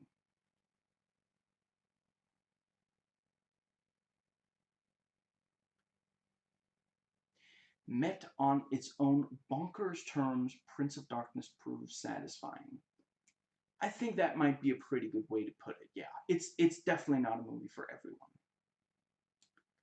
Let's yeah, when I say that I that it should be an 80%, user ratings, I've seen movies that are far worse than this have much higher user ratings. I mean, a lot of the time, Rotten Tomatoes user rating, or use yeah, is because a bunch of the fans came over and voted it really highly, so it's very high. You know, I does this movie really not have more fans? Are people just, I don't know. Anyway,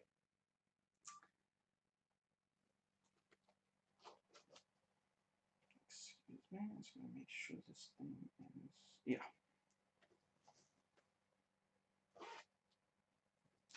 Okay, you're gonna have to excuse me for a few seconds. I got a headache and I need to take some pills.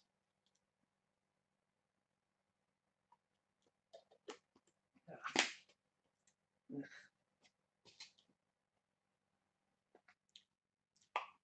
me. There.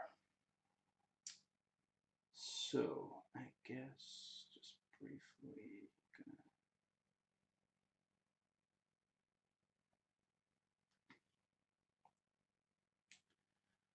let's see.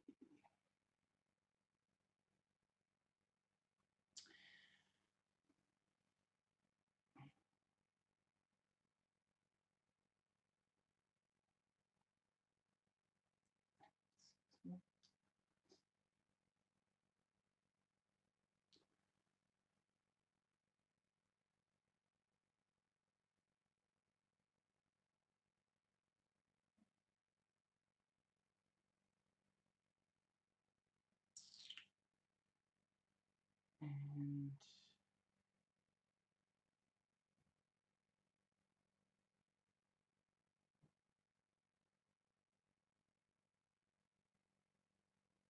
yeah, ultimately, I don't have a lot to say about these reviews.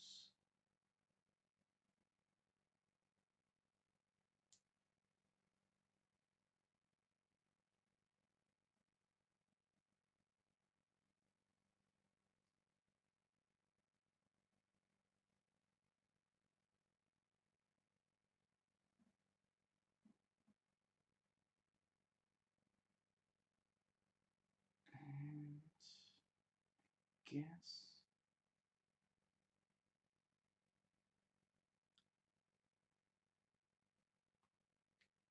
Okay, and I copied in some Rotten Tomatoes user reviews. So, let's see. Classic Carpenter putting a group of people together at a location with no way out. I agree, that is something he did incredibly well back then. Um, let's see.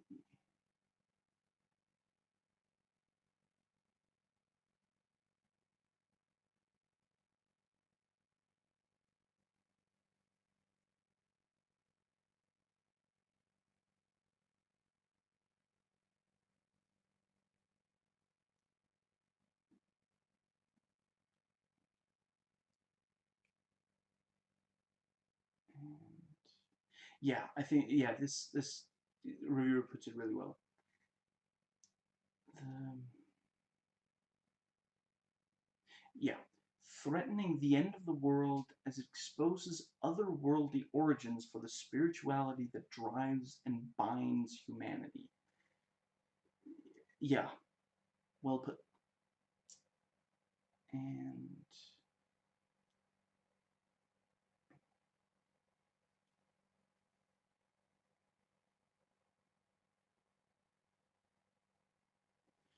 the result of this subversive fusion is an ambivalent feeling of existential dread, both at the smallness of our worldly existence in the face of unknowable specters, and at the enormous responsibility we insignificant creatures still have to fight those bigger forces, if only for the time being.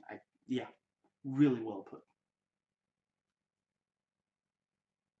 See, you don't have to like this movie, but I really don't understand giving it an extremely bad. I saw someone gave it a 0 out of 5. I don't understand how someone can give a 0 out of 5 to a movie that has such interesting ideas as this does. Even if you don't, even if you think the ideas are wrong or poorly conveyed, like, I honestly, for me to give such a low review, yes, if I saw a movie with incredibly interesting ideas and I gave it a 0 out of 5, honestly, I think that would be like, yeah, I guess if I thought the ideas were dangerous, if I thought, like, okay, so this is basically propaganda and this is going to turn people against this particular group and that's really dangerous, then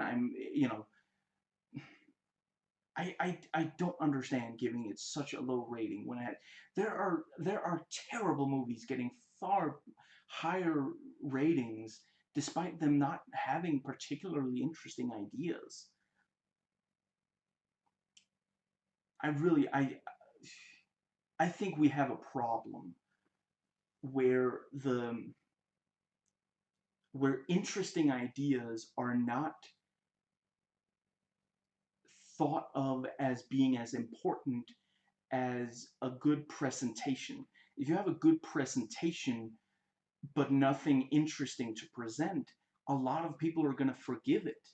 And that's, I talked about this when I reviewed the RoboCop miniseries. Let me think.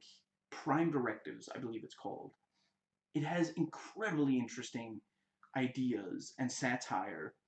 And when you look at people reviewing it, all they talk about is the the production value and, like, acting and stuff like that. Excuse me.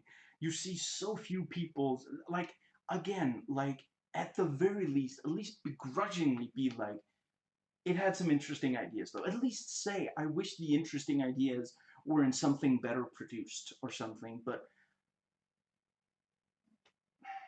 yeah, it's just really frustrating to me. Some of the best movies and games have been poorly reviewed, and because of that, the people who were making them either stopped making them or went and made much worse, because you can only take being criticized for doing the right thing for so long before you just say, okay, fine, whatever. Let's see. Excuse me.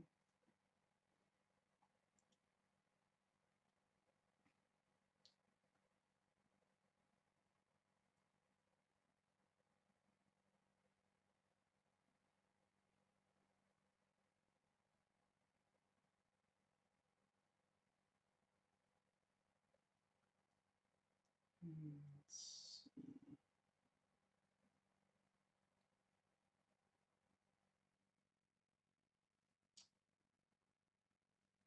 The characters have nothing to do but stare at random numbers on computer screens and work on Latin translations.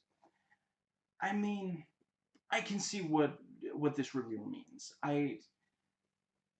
At the end of the day, I mean, I think that is something you could criticize this for. At the end of the day, you know, are the character a lot of the characters are maybe there so that there could be more deaths, and so that by the end of the movie there are a lot of zombies, so that the surviving human characters have a hard time fighting it all of them off. You know, there are, yeah, the characters don't have something very interesting to do, which, yeah, I think that is a fair criticism of the movie. I don't think that's again, I don't think saying these characters make, you can say that it makes for frustrating viewing to see characters make bad decisions, but I don't think that characters making bad decisions makes a movie bad. It makes the movie bad if the characters making the wrong decisions, if those are the ones we're supposed to especially empathize with. That can be very frustrating. And yeah, I think, and anyway, I've pretty much said, no, I think that's a fair point. A lot of the best horror movies ever made, the characters do have more interesting things to do. Yeah, I would say the movie The Thing, for example, is John Carpenter coming up with things for the characters to do that feels more, yeah, I think so, than this. Let's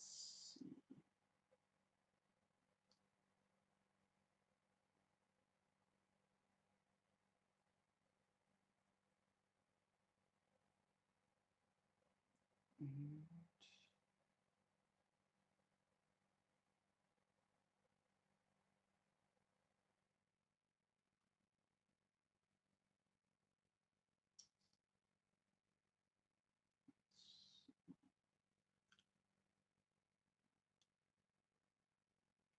Yeah, and this reviewer goes on to say he does love, I don't know if it's male, they do, yeah, I don't know if the reviewer is male or female. They do a really great job. They point out that they do really love John Carpenter's movies. It's not, and yeah, I do think that, you can love his other movies and still not love this one. Or as they do, even hate it. It's again just, I don't, not talking about the interesting ideas, but whatever, choose their own. And I try not to get frustrated while doing these videos. That's not why. I don't want to make videos like that anymore. Let's see.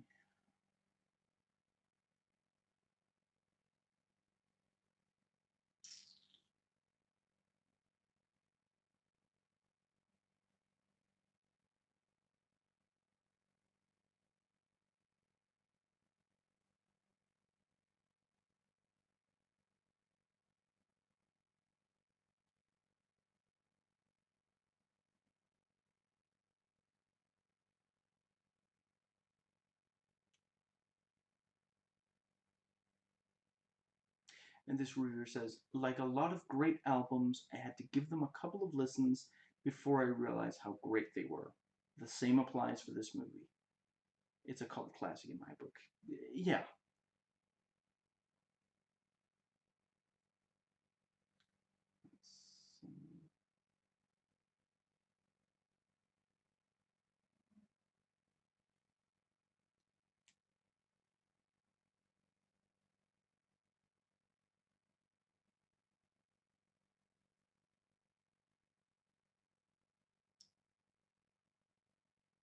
And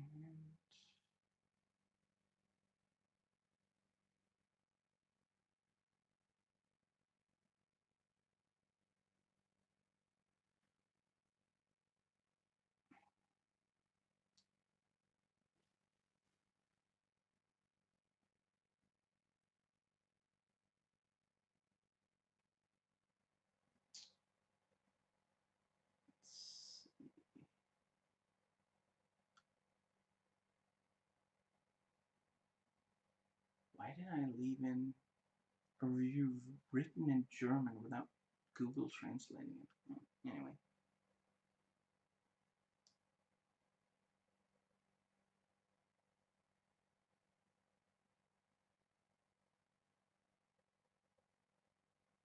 This is short but sweet.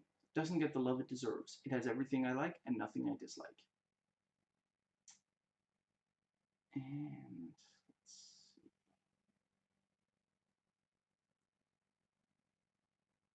I think Prince of Darkness ranks highly among Carpenter's better shot films.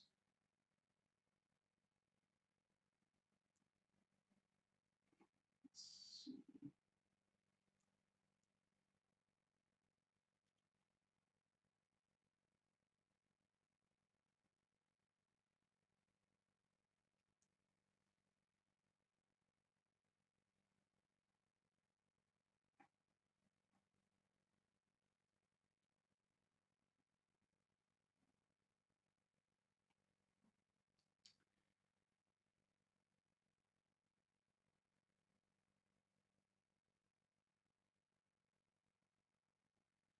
Now, let's see.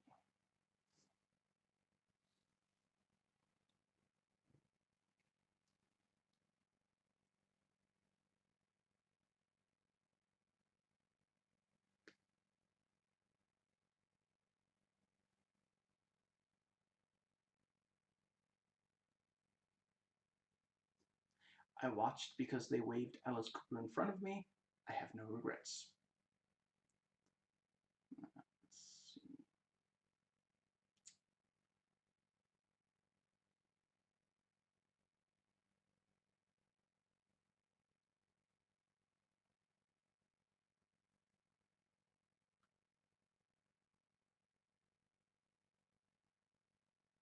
'Night Number 7 of Cooptober?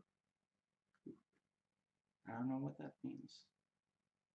I guess the month of October. Anyway, it did remind me. I haven't watched Cats, and I probably won't, any version. But this recent movie supposedly is directed by Tom Hooper. Given how terrifying it evidently is from everything I've heard, are we sure it wasn't directed by Toby Hooper? Toby Hooper? Why is it Toby Hooper? It's pronounced Tobe, or to be, I guess. Shouldn't it have a Y at the end instead of an E? Anyway, I've only ever heard people call him Toby Hooper. Anyway, let's see. This was also a review I marked as having something I wanted to highlight. So let's see.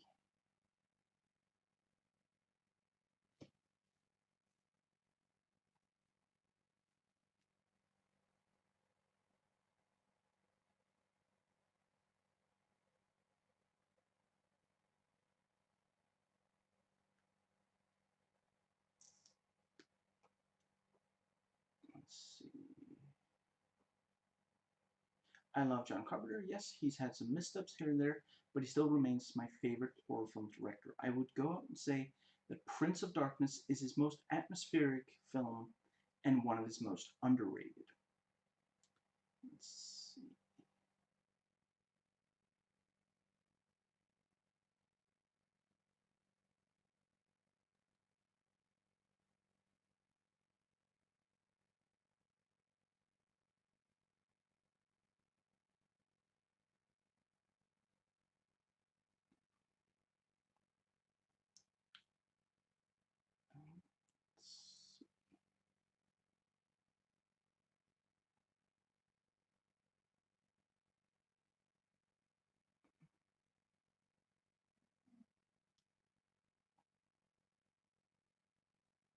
Um,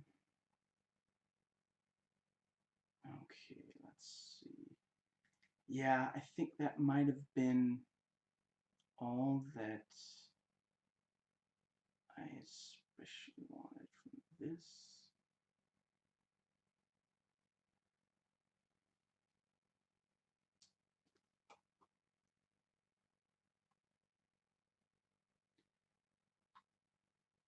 Now, my favorite part of this movie isn't Alice Cooper. He's sick in this, though. But what happens in the end of the climax? Oh my god, that ending is effing brilliant. I honestly can't get over it. One of the best horror film climax endings ever. The imagery from that scene haunts me to this day, straight up. Yeah.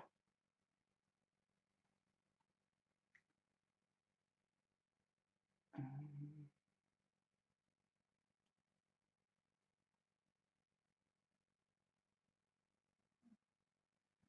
okay, and there are several people who say that with the title Prince of Darkness, they thought it was going to be a Dracula movie. Doesn't that say more bad about people's... I mean, really, Prince of Darkness, shouldn't that be about the son of the devil? I I think it's because there are so many vampire movies that people would think Prince of Darkness would be about Dracula. Yeah. I'm really glad that it's not. I'm not gonna be talking about John Carpenter's vampire movie in this video. I own the DVD. I will watch it, rewatch it, and review it when yeah. I think I have the whole trilogy actually. Yeah. I remember enjoying the second one decently when I was younger, except for finding the ending kind of eh. And that is a thing. There, I do think the ending. No, I'm going to talk about it in that when I get there. I'm not going to give away the ending of that movie in this video. Okay, so excuse me.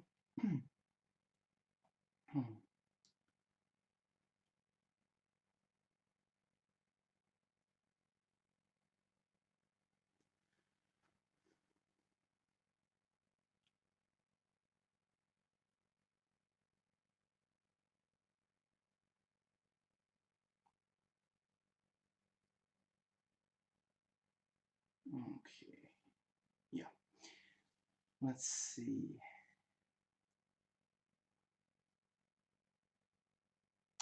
I I think this is also a fair point.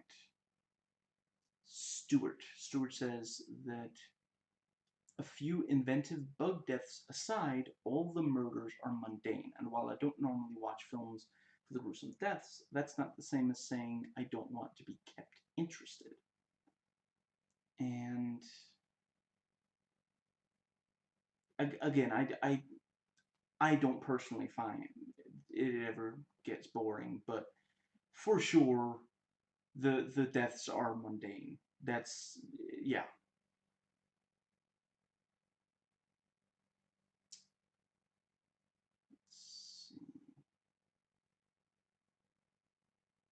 Okay, yeah, I'm sorry. I'm just gonna say it. There was that one reviewer who pointed out, one of the really interesting things about this movie is this idea that, you know, I'm gonna paraphrase, religion is partially a lie. The religion that binds and drives humanity is partially a lie. Maybe this isn't the case, but I'm just gonna put this out there. Maybe some people found that idea really offensive, and maybe they don't even realize it consciously, but because of that, they liked the movie less, or maybe even hated the movie. I understand thinking that's an offensive idea. I just, I really think bold ideas should be rewarded. Playing it safe should not be rewarded. And I feel like yet again and again, that's what they say about Carpenter. Oh, this is completely different from what people expect. So freaking what? That's the point. Why are you watching movies if you want the same thing over and over again? Go go watch the same thing over and over again then instead. Film as a medium exists so that people can express interesting ideas. If we didn't want interesting ideas expressed, then we wouldn't be the best movie directors. Make movies because they have ideas that they want to express. It's not difficult to make a bad movie that gets an audience. It is difficult to make a good movie that expresses good ideas, and the effort should be rewarded. If you don't think that it works, then at least say at least they're trying. I, someone gave this a 0 out of 5. I do not understand at all. Okay, yeah, there you go. Maybe they, maybe consciously, maybe subconsciously, felt that it was offensive to suggest that Christianity might be partially based on lies, you know, and because of that, they gave it such a low rating. Anyway,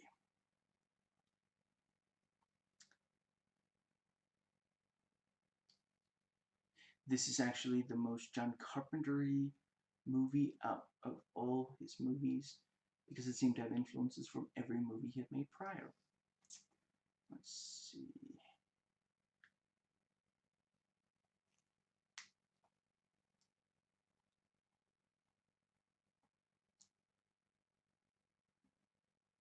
May not be his best movie, but this is still a must-see John Carpenter movie. Let's see.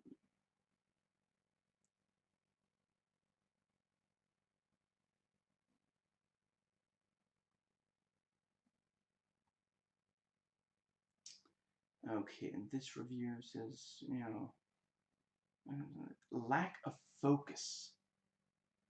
Maybe.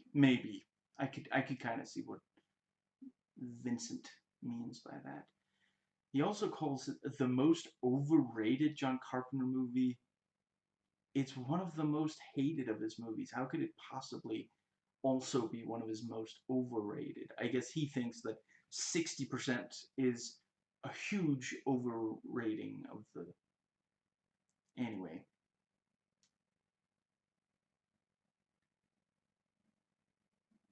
Let's see. I'm trying to keep... I'm not going after people, I'm going after ideas. I disagree with these people's ideas. I have no problem with the fact that they have the ideas or that they express the ideas. I'm not... Yeah. Okay, so... Right, and that is it for Rotten Tomatoes. That brings us to Metacritic critic reviews. And it has a score of 50, based on 10 critics, 4 positive, 3 mixed, and 3 negative.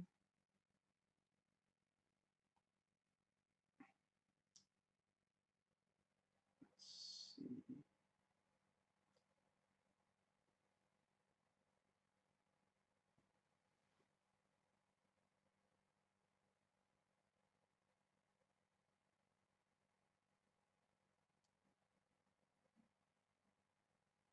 Yeah, see, this I can respect. Michael Wilmington gives it a 60 out of 100, but the quote does read, "To give the movie its due, it's been directed, at least on the visual level, with unusual elegance, filled with graceful gliding tracking shots and icily precise Hitchcockian setups of the bleak decor and scary effects." I agree. There's the camera work is some of the best. And let's see.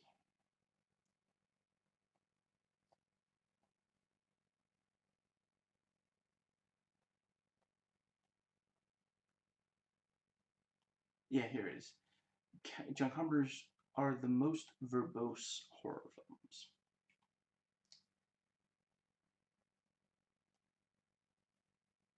Okay. And Metacritic user reviews, and it has an 8.5 based on 33 ratings, 29 of them positive, and 4 mixed, 0 negative. That makes sense to me.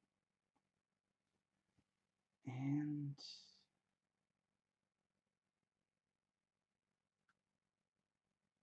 see, this is a decent criticism. A truckload too much symbolism and imagery. Some subtlety here would have been nice. I can see what. I have no idea. Yeah, I don't know if they.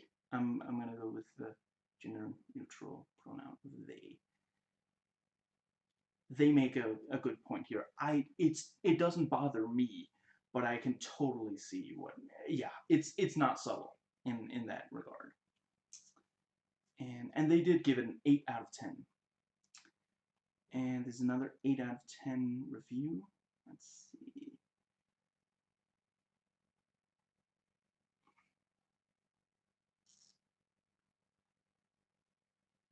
This film works so well because it's truly unrelenting, and I don't mean in the Evil Dead sense of constant assault, but in its unbearable grip on your audio and visual senses. It's a slow strangling. Absolutely, 100% agreed. See, that's I don't understand how people can think this is boring. I really don't. But yeah, that's exactly, I 100% agree. Excuse me.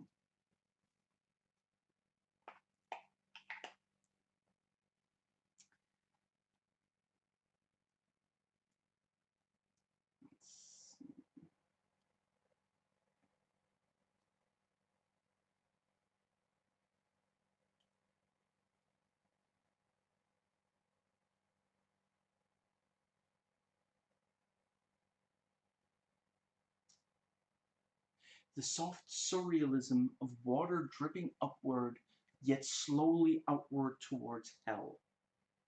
Agreed. Very well put. Now, let's see.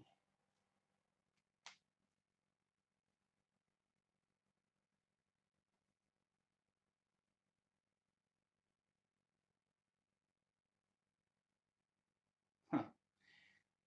I really wish the plot came together a bit more. I like the obtuseness of it to a point. How much could the characters really know about it all? But because of that, a lot of the revelations come from people hypothesizing out loud in a way that you know the movie's trying to explain itself without actually having to. Having its cake and eating it too. That's true.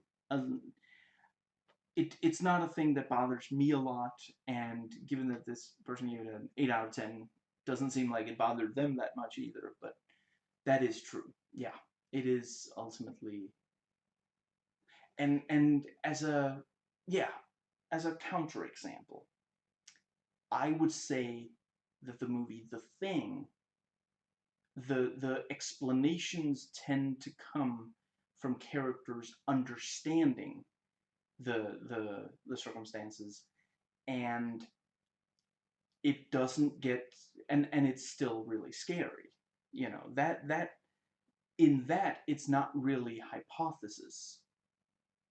It's more that they do really understand these things, and yeah. So yeah, it's not that it's impossible to do it differently than this movie did it. Okay, and this person gave it a 9 out of 10. Let's see.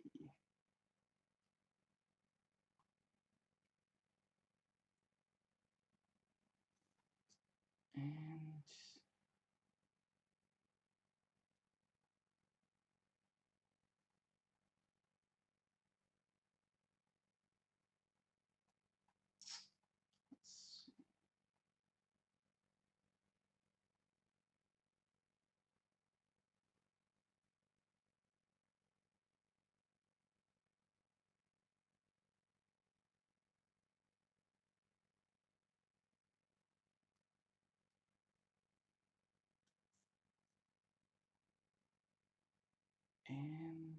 And in other words, this film is absolutely insane.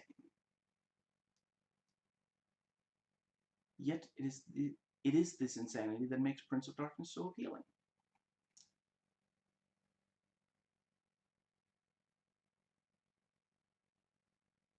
And yeah, I think that might be what I. It's a good review, you know. as always, you know, if what I quote from these reviews sounds good to you, you know, please seek out and read the reviews themselves, yourselves, yeah. And yeah, I think that's what I'm going to be quoting from that one. And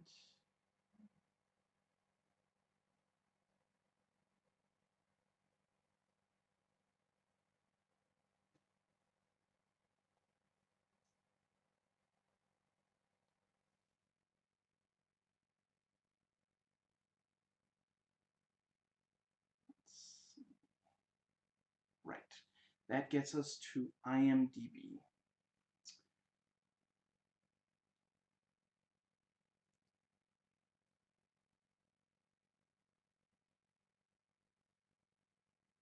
And the movie has two taglines on IMDb. Where are you, Christ? Before man walked the earth, it slept for centuries. It is evil. It is real. It is awakening. Okay, and it has a 6.7 on IMDb. 34,052 IMDb users. See, how come only 248 of them wrote reviews? You can vote, but you can't write at least a short review. Anyway, let's see. Okay, so it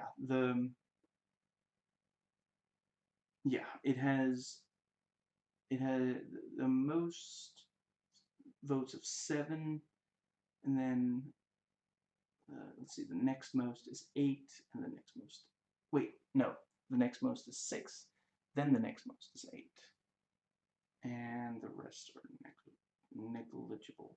So yeah, okay, and that brings us to trivia. Let's see.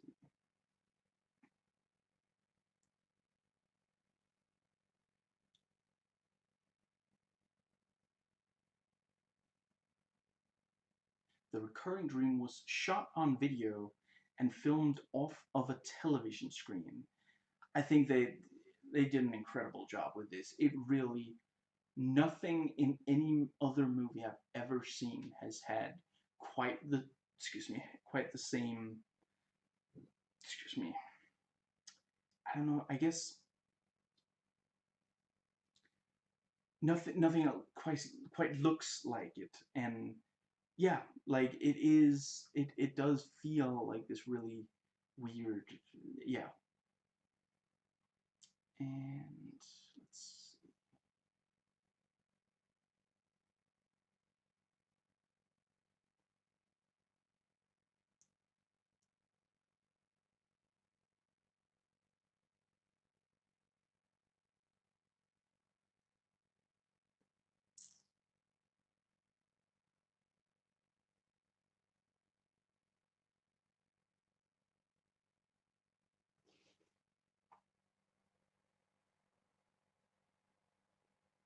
And yeah, here we go.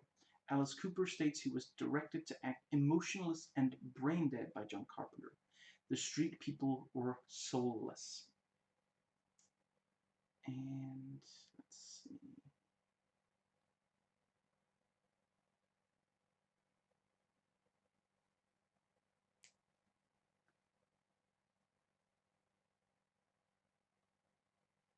The parts played by Donald Pleasence, Victor Wong, and Dennis Dunn were written specifically for them by John Carpenter due to his enjoyable prior collaborations with them.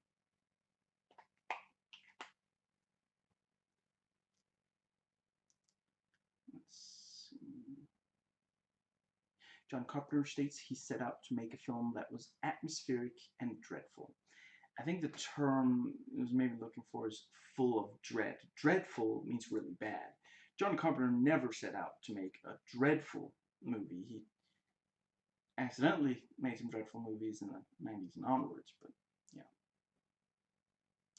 I do hear that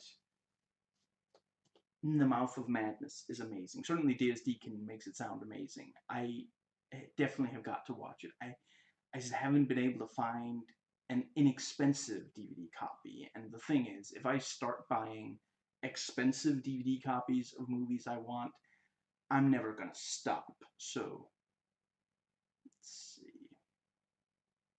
At the time, he was noticing a lot of derivative horror films and wanted to try something new involving quantum mechanics and religion. And yeah, I don't know any other movie that's quite like this one. Even Carpenter's other movies are very different from.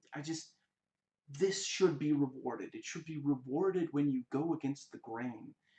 The 80s had some amazing horror movies, but they also had some really, just really repetitive and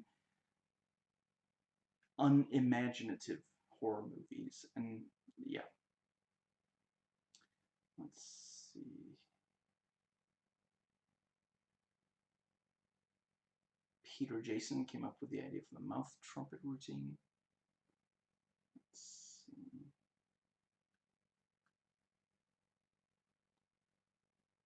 John Carpenter mentions the film died a swift death in theaters, but found life like many of his films, on video.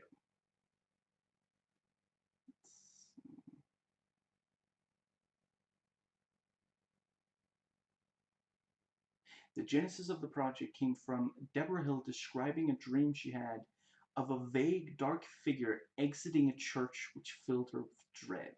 John Carpenter developed the story around this idea in hopes of recreating the fear Hill really felt. Obviously, I don't know exactly, but personally, I can imagine he came very close because this has always terrified me. But yeah, that's, the Terminator, the original movie, the good one, the only one that there ever should have been, or the good one, the amazing one, also came from a nightmare. Although in that case, it was James Cameron himself who had the nightmare. And yeah, he built the entire movie so that he could put his very specific nightmarish vision. I'm not gonna detail it here for those who haven't watched that movie. Excuse me. I almost kind of envy you. It's been a long time since any movie hit me the way that the first Terminator hit me when I first watched it. And it still hits me pretty hard, but obviously it doesn't hit as hard as the first time.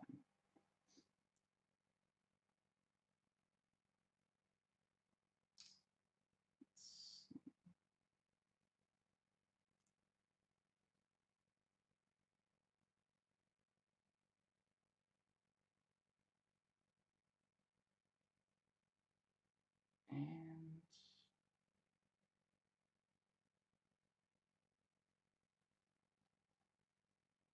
excuse me.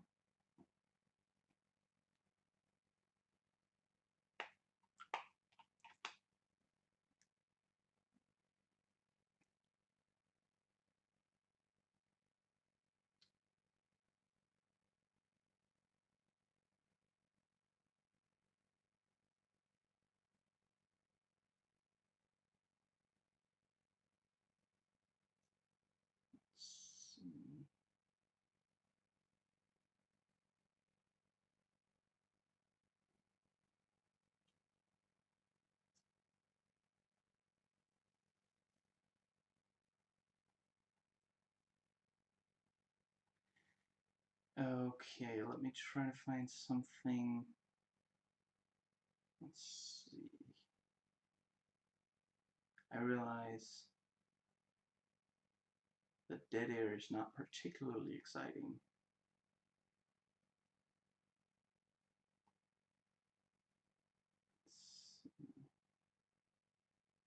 The central location of the film is a church named St. Goddard. Anti-God can be formed by rearranging some of the letters. I always love me some. Let me think. That's a.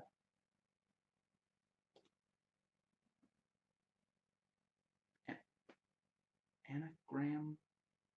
I forget. Anyway, yeah. And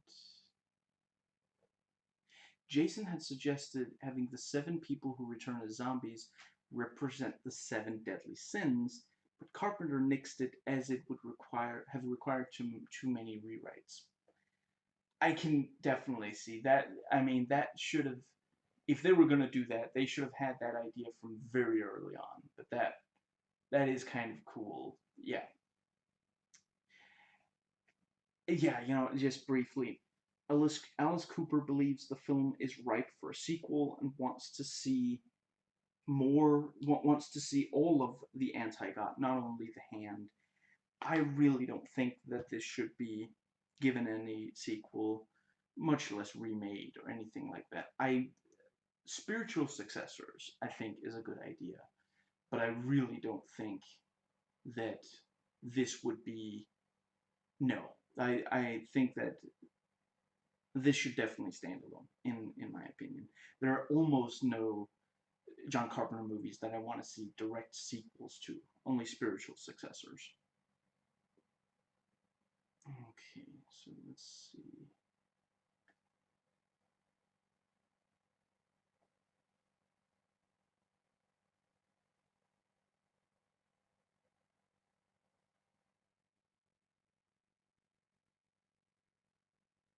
And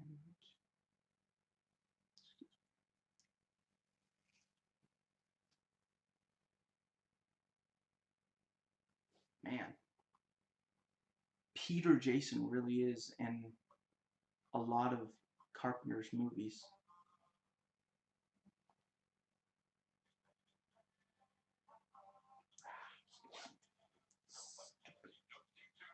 There.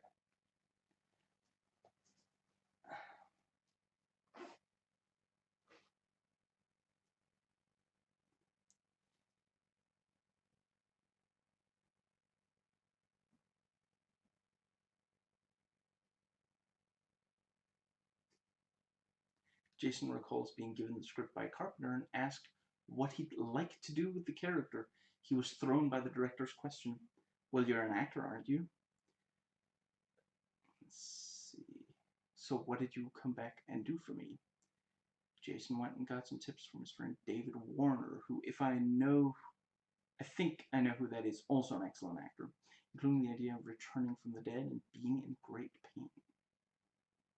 Let's see.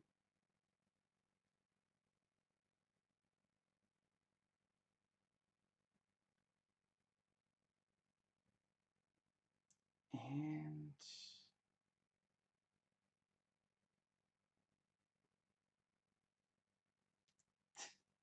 on the commentary, yeah, just briefly, if you don't know, John Carpenter wrote this, but used the pen name Martin Quatermass.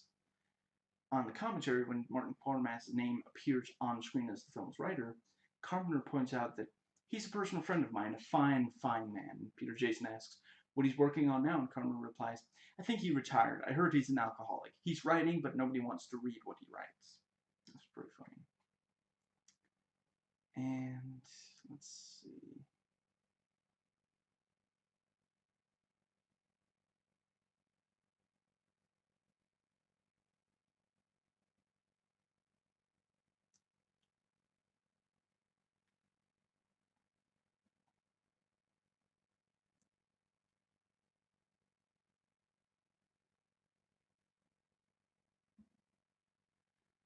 Let's see.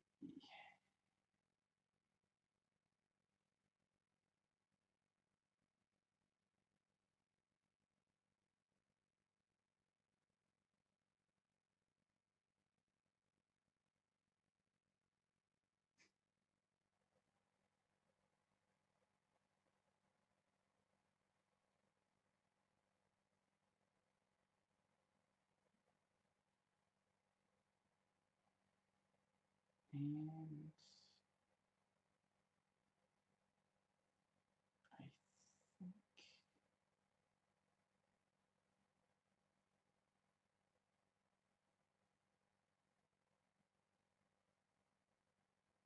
I guess that might be about.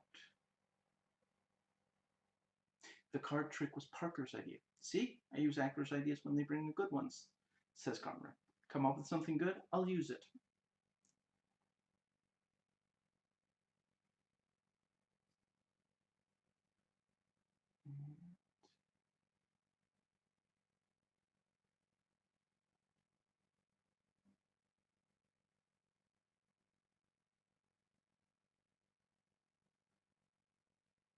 Jason seems unable to grasp the concept of bug wranglers and asks multiple times, every time bugs appear on screen, where the bugs came from, how they were shot, and who picked them afterwards.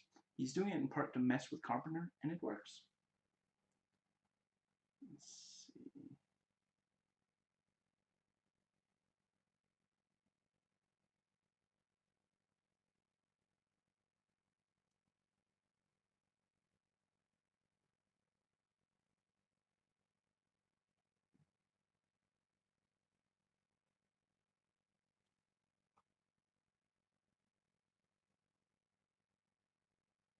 Yeah, the reverse of, the let's see, the mirror thing, the reverse of the shot, fingers poking through into the darkness was shot inside a covered swimming pool. And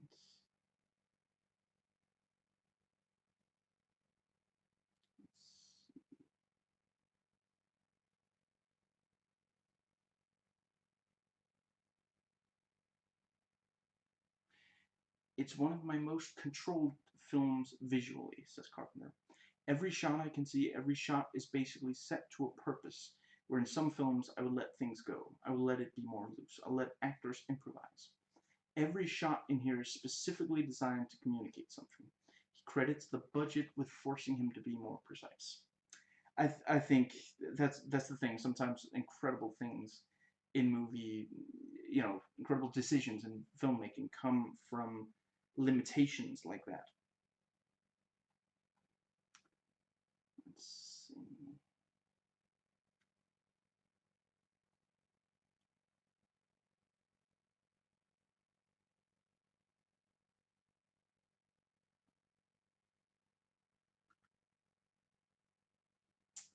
Right, and that gets us to the goofs section.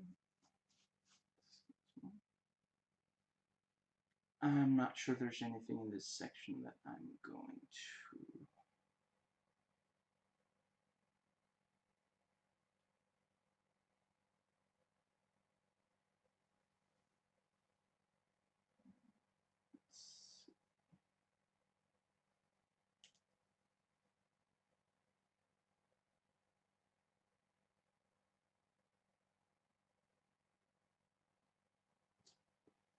Right, and that takes us to quotes.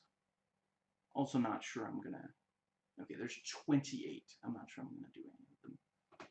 Let's see.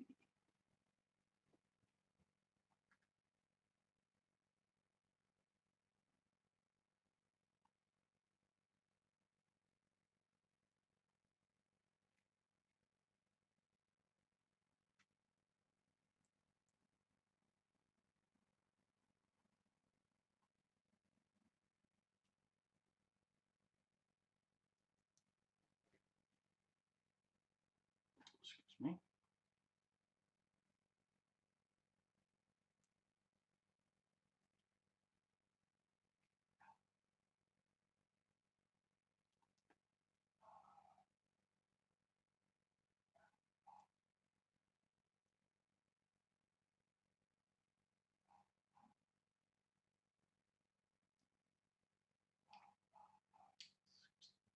Excuse me.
Yeah, I guess. Yeah, that's it. Okay, so under alternate versions, television version is slightly re-edited, suggesting that all that takes place in the film is just a dream that Jameson Parker's having. After the opening credits, there's a new shot showing Parker's house from the outside. The theatrical version opens with a shot of Parker trying to perform a card trick. At the beginning, after Parker watches on TV program reporting the discovery of a new supernova, narration goes on talking about the death of a millionaire, the discovery of a religious book in his library, all mentions of the dead priest memberhood of the Brotherhood of Sleep who took care of the church relief is kept hidden or deleted. During the whole film, there are new inserted sequences showing Parker sleeping, dreaming in his bed. I don't know that that makes it a better movie, but I might be interested in watching that version just like, out of curiosity. I do think that's an interesting, yeah, yeah. Like I said, I don't think that it makes it a, I doubt that it would make a better movie, but it's an interesting idea to, yeah. Okay, that brings us to connections.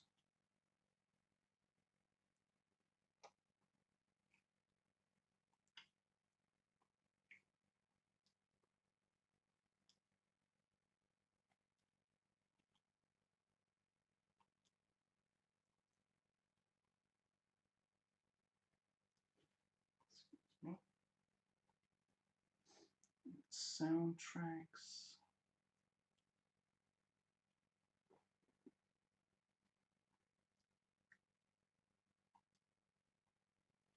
And frequently asked questions. Someone has asked the question and no one has answered it.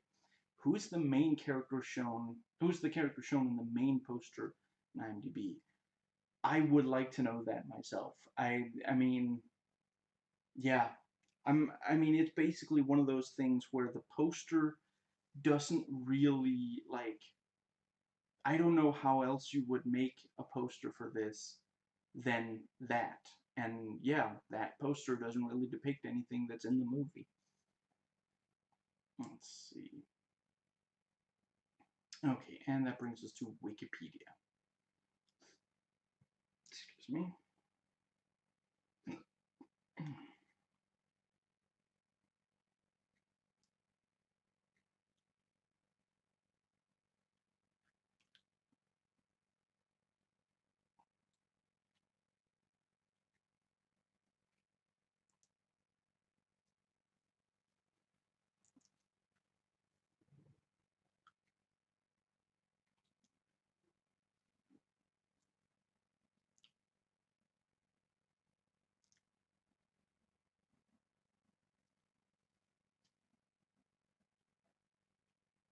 Okay.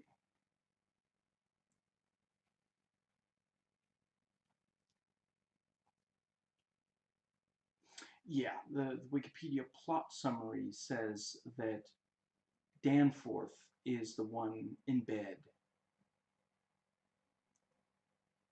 Yeah, which would, so her being disfigured like that is not something we saw, it's not Kelly. Anyway,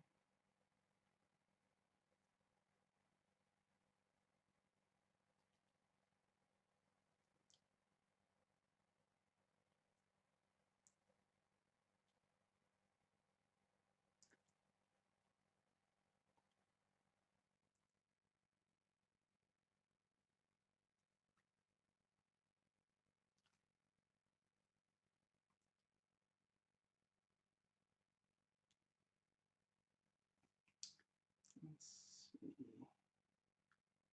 The film was shot with wide-angle lenses, which combined with anamorphic format to create a lot of distortion. They did a great job. It really, this is one of the movies you look at if you want. Like, it can sometimes be a little abstract. You know, what difference does lenses and format make? But yeah. And let's see.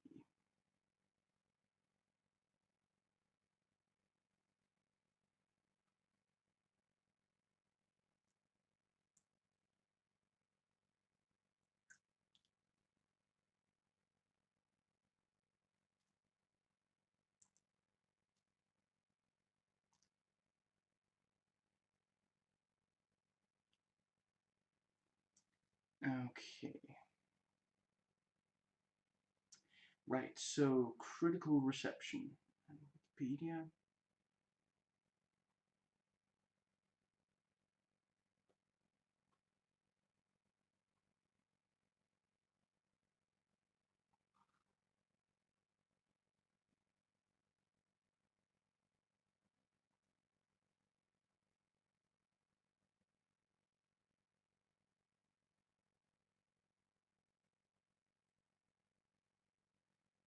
Okay.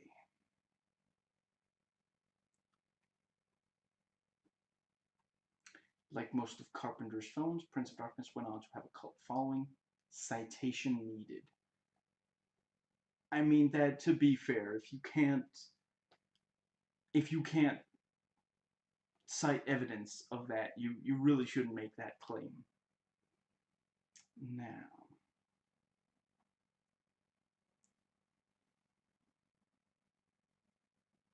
right, and that takes us to, what is that? About 26 pages, yeah, of IMDb user reviews, and I am not going to read all of them aloud. I am gonna scroll and try to keep. I realize there's been a lot of dead air in this video, and I apologize. Okay, so let's see.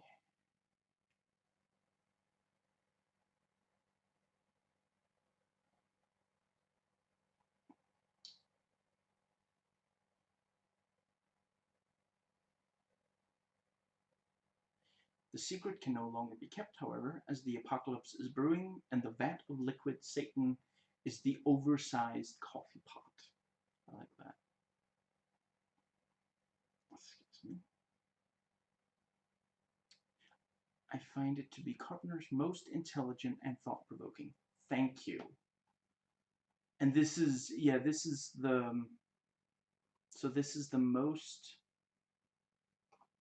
the one most voted most useful of the 248 IMDb user reviews. So, you know, it's not, I'm not alone here. This is, yeah, this is what people who like the movie think. A lot of us. Yeah. And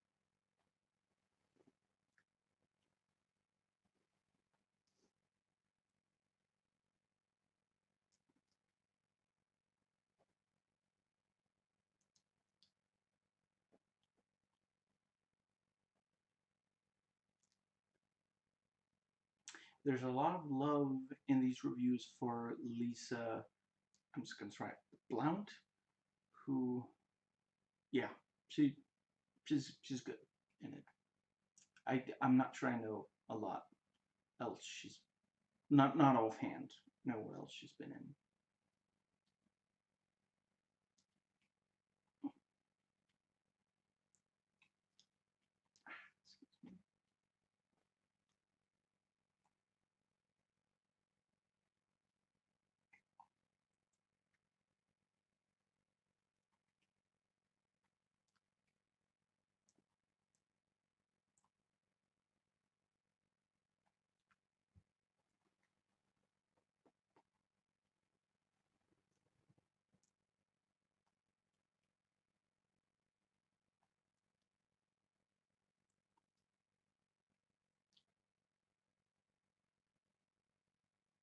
Excuse me.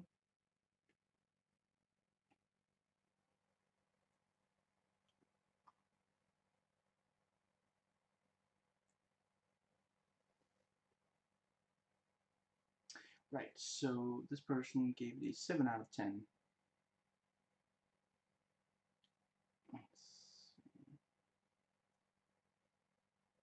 Yeah, I'm just gonna...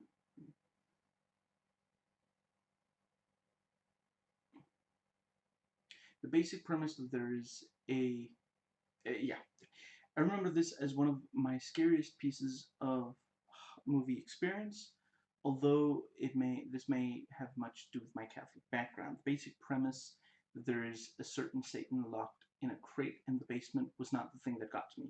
It was the evil revelation, which seems to have escaped other reviews here, that sets this movie apart from all that exorcist stuff. Right, real spoiler following. There is nothing to exorcise with. There's no good force. The father of Satan is the creator of our world, an immeasurably evil, insane being, which was somehow locked outside our world, and the church has covered that fact by inventing some nice Jesus pap to dull the masses. There is nothing waiting at the end of our history except for black insanity, as the world was made to be devoured. There is no nice God, no greater power that somehow ensures there would be a universal happy end to everything. And all this got wrapped into a thrilling story with some nasty Carpenter horror effects to boot. I was not just scared. If you have the right mindset, this movie makes you think, and then think again. Thoroughly recommended to all Inquisition and Stomp the Heretic college students as the first tape to burn.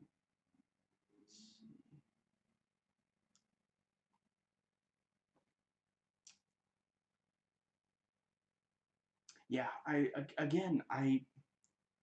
think some people might have realized that idea, might have picked up on that idea in the movie and really hated it. And yeah, I mean, when you look at several of the movies that John Carpenter did that were the most hated by critics, they're some of the ones that had the most provocative ideas. You know, The Thing, let's see.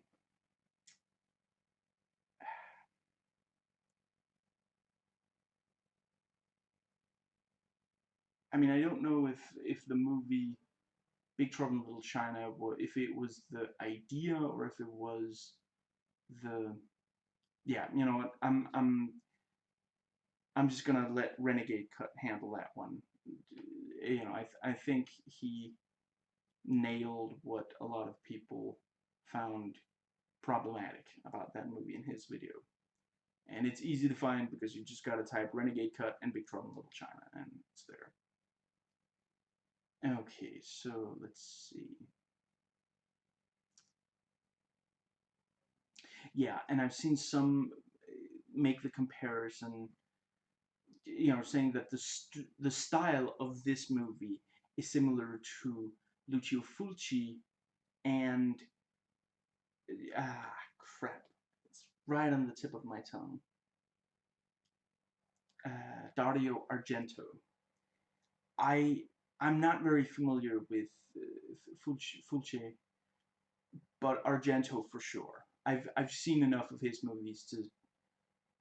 I can totally see what they're saying, what they mean about that, and yeah, and that might also be... I'm not sure. A lot of critics aren't big fans of the Italian, sorry. A lot of American film critics aren't big fans of the Italian horror masters, are they? I'm not sure they are, yeah. I think it might be a little too brutal for their tastes. Now, let's see.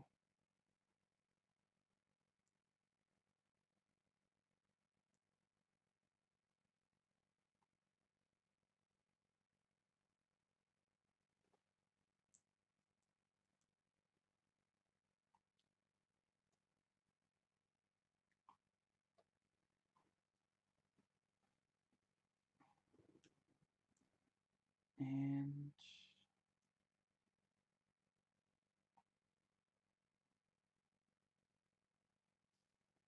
right, and this review, this person gave it a 10 out of 10. This is certainly more of an intellectual movie than the usual horror fare, much like The Thing, sort of,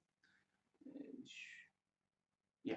The implication of the concepts in the film are what make it deeply disturbing. And yeah, that's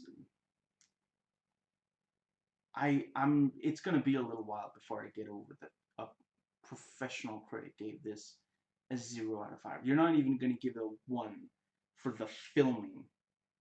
That's I do not understand. Yeah, at this point I think the only way I can understand it at all is if they found it if they found the ideas to be genuinely evil and harmful. That's the only way I can at all understand giving it such a negative review when it has such interesting ideas and it's filmed so well.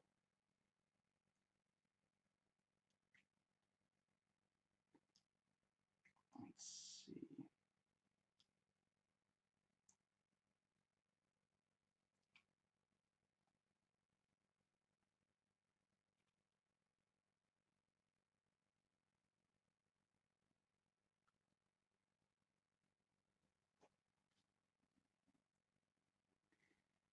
Okay, yeah, almost to the end of the list.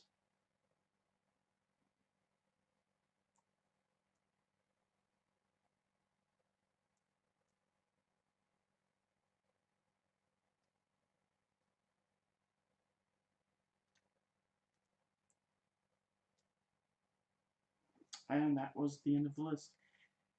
Yeah, I guess I'm not sure I have anything else to say, anything that I haven't already.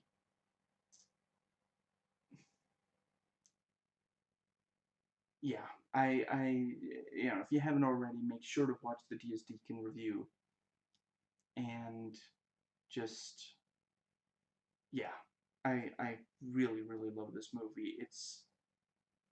John Carpenter is severely underrated. Let's see. The, I mean, is there any other? I think that might be all of the things that I want to say about the movie. The yeah, I think the considering that there are so many characters and that basically all of them have at least a little bit that they say or do, I think this does a pretty good job of not really having any characters that are like irritating. I could understand finding Walter irritating, but that's about it. Yeah,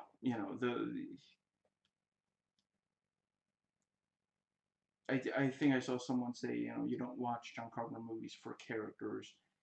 Yeah, yeah. But yeah, I